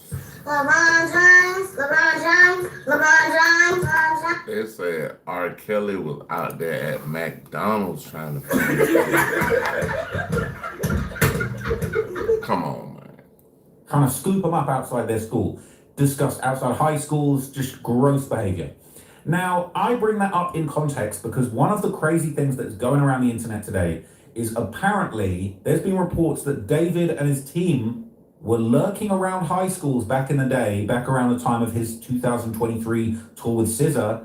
And basically, it's now coming out that David was very suspiciously seen trying to get close to high schools, trying to get close to where they keep the minors at. Now, this is a really bad look, given the fact that this 14-year-old girl, Celeste Rivas Hernandez, was found deceased in the trunk of his car. But even setting that aside, this on its own is just gross as hell. And we ready for David to get locked up, bro. I'm so sick of this David shit, bro. I'm tired of it, bro. I'm like, how can somebody have a deceased body found in their car and ain't nobody in jail, ain't nobody had, you know what I'm saying? Like what is really going on, y'all? Like, again, just adds to this massive file that we have of David just appearing to be a real creep, especially when it comes to youngsters, his Discord chats, being around this 14-year-old girl, Celeste. It's just gross. So I'm going to show you the clip. All right, this has been going around on News Nation, and I'm going to be giving you a lot more context as we go through this video. But look at this. I can't believe it. Contributor, host of the Outlier podcast, who's been covering the story since the start. Again, it's massive. Lauren, thank you so much for coming on. What do you take away from this video? Why is it important to you? Well, Jesse, I was watching this video, and, at first I didn't see anything truly wrong with it.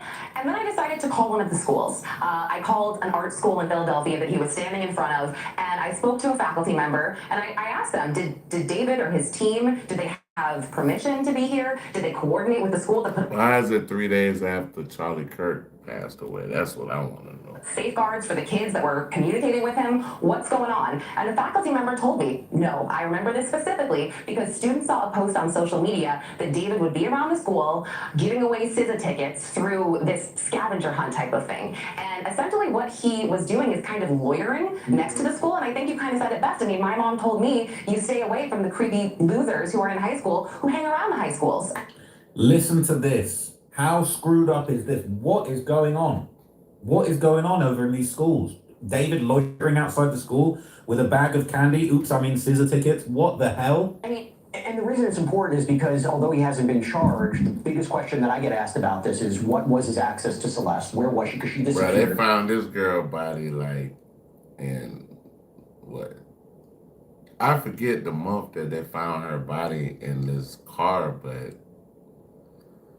this This is nasty work. This is nasty work. Before her body was found. I mean, was this video not seen by his camp? Do you know why it was out there? Well, his camp is actually in this video. The managers. Oh, yeah, and what's kind of shocking to me is that Interscope is huge, and they seem to be doing this almost grassroots marketing campaign or something like that. And look, I'm still digging into this, but I've found 2 or 3 more videos with about 3 other schools that I can identify. And at one point, David is kind of saying, oh, these kids are, they're getting right on the bus. They're not even coming over here to talk to me. And it's just, you know, it's strange, but it's like you said, we are examining this because the body of a 14-year-old girl was found decomposing, dismembered, allegedly in his trunk. And there's allegations of grooming. Real quick, 20 seconds.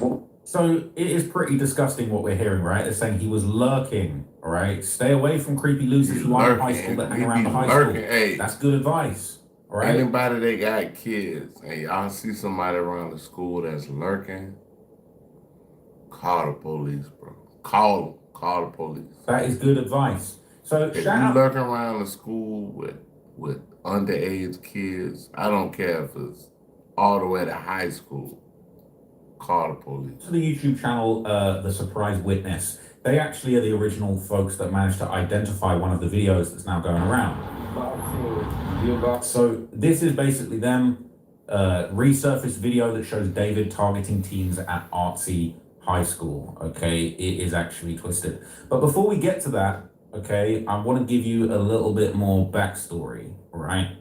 So this looks like to be one of the first instances where David is seen lurking outside of a high school, prowling outside of a high school. Imagine having access to legal support whenever you need it right from your phone. Sounds too good to be true, right? Damn, But it's not. With big bro. AI, I've been able to get clear, understandable help with legal She questions is without fine. No waiting, I like no hesitation. I like her natural hair too. Basically, this was during the tour with SZA. This is David visits to give out free SZA concert tickets. This is on a David gaming channel, right? This is crazy, okay? People saying, forgot this was Chronic Ant. These are comments from way before. Wow, great guy interacting with his fans. Hopefully he doesn't do anything illegal or something. All right, David getting the right audience for sure. These are 2-year-old comments. I've never heard of an artist as nice as David. He really called up some fans and gave them free tickets. Bro, this is a mess. No backup dancers or girls dancing. You got to improvise. I think you finna regret that picture at 7:20. Listen, all right. Let's just see what was going down, because this is going to be chilling. Pro Fortnite player sings in front of 20,000 people with SZA. The plan, oh, this is recording? The plan is not following through right now. These kids are like getting out of school, they're going to the bus, they're doing whatever they're doing. They're not worried about no SZA tickets. They're trying to get home and do homework. It's a charter school, bro.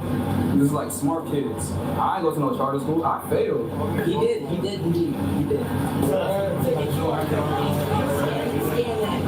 Rob, good, Rob! No! That's a super Fortnite, bro! Yo, what's up, Bobby? Ronnie James is at school!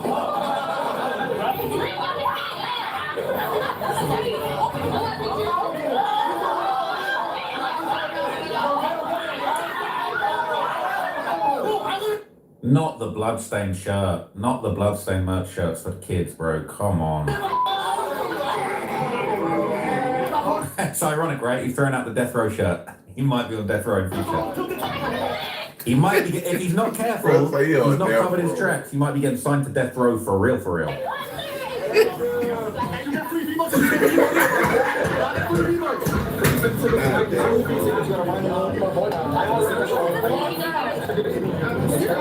I'm gonna do 3 hours, y'all, and I'm out. I'm at that 3 hours. I Gotta get the QR code, right? I do 3 hours. We gotta sign up. Or we gotta give you details, right? I'm about to dip. Y'all are all gonna get a text with a scavenger hunt clue. That's gonna lead y'all to the tickets. You get 2 tickets. Only one person gets 2. Bring a friend. I know your ass got more, bro, please. Me and my boy are the ones who did it. I don't have more, but give me your number again. Y'all will see us there. Don't you worry. You will see us here. The blood spatter merch shirts is just despicable to me. I can't believe he was passing them out. I'm working on chills, my boy David. Don't y'all worry. Don't y'all worry. So right now, we're gonna FaceTime the kid that was at the school that was going crazy for the tickets. He did not win the tickets, but we got more tickets for him. So hey, so we ain't even giving the kid the ticket, but we got his number. We're gonna FaceTime him. We got contacts on all these children. What are you doing, bro? The FaceTime let know that he still has tickets. Yo, put me on FaceTime, gang. Turn your camera. Yes, sir. All right, listen. So you didn't get the tickets, but I just got y'all locked in for some more. Yes, Thirsty. I got you. You, bro.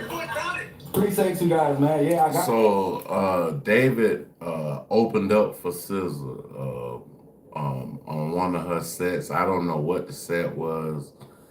SZA knew about David before me because I didn't know nothing about this man, but. So y'all like that? I'm gonna take you the details. We're gonna get the ball rolling. Right. Of course, bro. Much love. Mr. Performer, everyone who supports the show tonight, given to you, that everything be done for your glory and honor, and we thank you for the success you give to us today. In Jesus' name, amen. Don't you find it just like so bizarre? Like, you guys are praying to Jesus. My guy's wearing a fake bloodstained shirt. Like, this is not Christ-like, okay? But anyway, this is super creepy. All right, shout out to my boy. He's coming to say hello. What do you think? Do you think David's a despicable weirdo? You think he's a despicable weirdo? You don't know. Nigga Trap Lil Ross got some cats in that mother.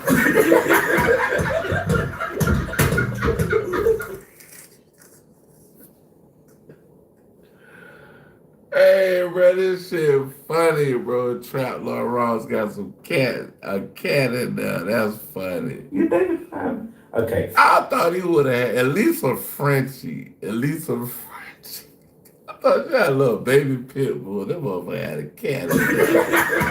Like, what? So, basically, all right, after this creepy little show, all right, it would happen again. This became. I ain't gonna lie. It's a pretty cat. That's a pretty cat though. Like it look nice. It's a nice looking cat, but that's just funny, bro. Like I fuck with bro, but.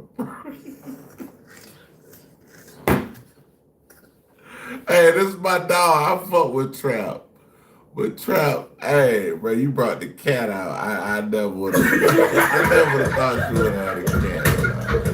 I never thought you would have had a cat. Schools left, right, and center. So that was on October the 5th, 2023. All right. Just over a week later, on October the 13th, 2023, that's when David will be seen in another video with his team at a Philadelphia high school this time. Oh, it's me. It's me. About to give out free city tickets to a high. And it says David almost gets maced in Baltimore. Kids, little girls, if you encounter a weirdo like this with a bloodstained shirt outside your school, grab the mace. Just run it. Run the mace. Just mace him up and get out of there before you know what I'm saying, before you end up. Kids are super smart. Apparently, the past 5 schools have been like these artsy schools that got like super cool electives and whatnot. That's my fan. We better fight. I ain't gonna lie.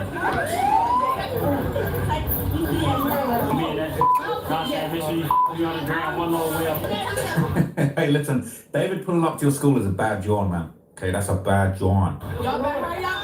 If they start fighting, the police will start facing. Let's be careful of that music.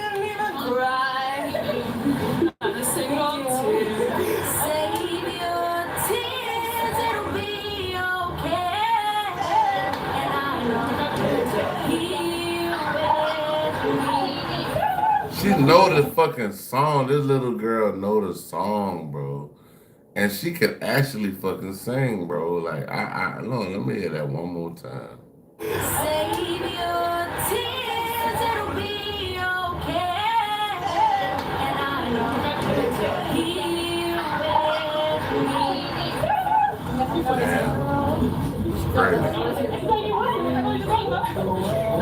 This nigga at the high school, bro. Recruiting young girls. I see you. I see the homeboy. What are you doing? Hopping out that Tesla.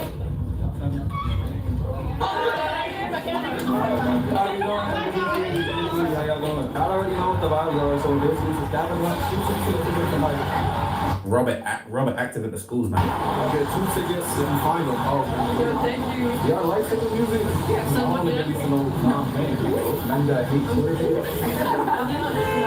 the one that like started, I guess like the whole thing. But my friend is like not here at the moment. Yeah, they're inside. I was about to say sorry for your loss. I ain't gonna lie, it sounds crazy, but I mean, the idea is actually kind of cool with the scavenger hunt for tickets, but you're a deplorable human being, bro.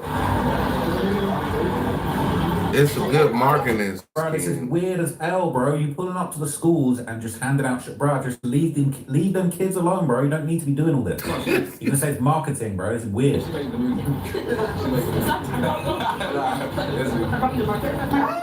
No, not the invisible ink. Somebody's I like movie alternative.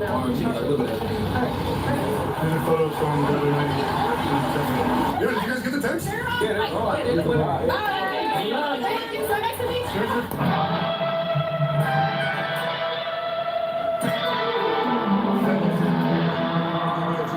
Not him, bro. I try every day, but I still haven't achieved this. It's not. Hey, y'all, I ain't gonna lie. I'm gonna learn how to play guitar and bass. That's one of the things that I'm gonna learn how to play them shits. I'm gonna learn it. I don't give a damn if I gotta download some apps or whatever. I'm about to learn how to play guitar. I know how to play piano, but I need to learn how to play guitar. No, bro, no. Come on, bro.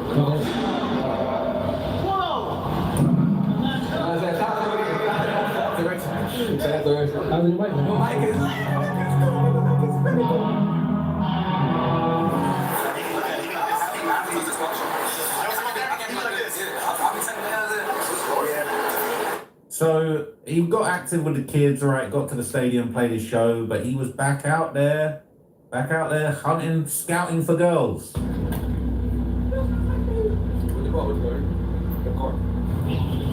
To the streets of Toronto, married to the streets, man. Like, it's a real wedding band, you feel me? Like, we're engaged to the streets now. Call Drake, tell him I'm one of the dogs now. That's someone's real wedding ring. I just took it. I'll leave your wedding ring in the parking lot. You know what I'm saying? I'm pawning that as soon as you post it. You about free city tickets to high school. Kids are super. We just pulled up to another school, another random school. Like, is nobody around him clocking this as bad behavior, bro? Tell you what we're gonna do. We're gonna just pop up to random schools with kids. Like, stop. This is weird. All right, y'all kicking me in the Karma Cafe. I want you to like, subscribe, share. Definitely hit notification. Peace and one. We got one in here. I was about to. Okay, you out. All right, peace one.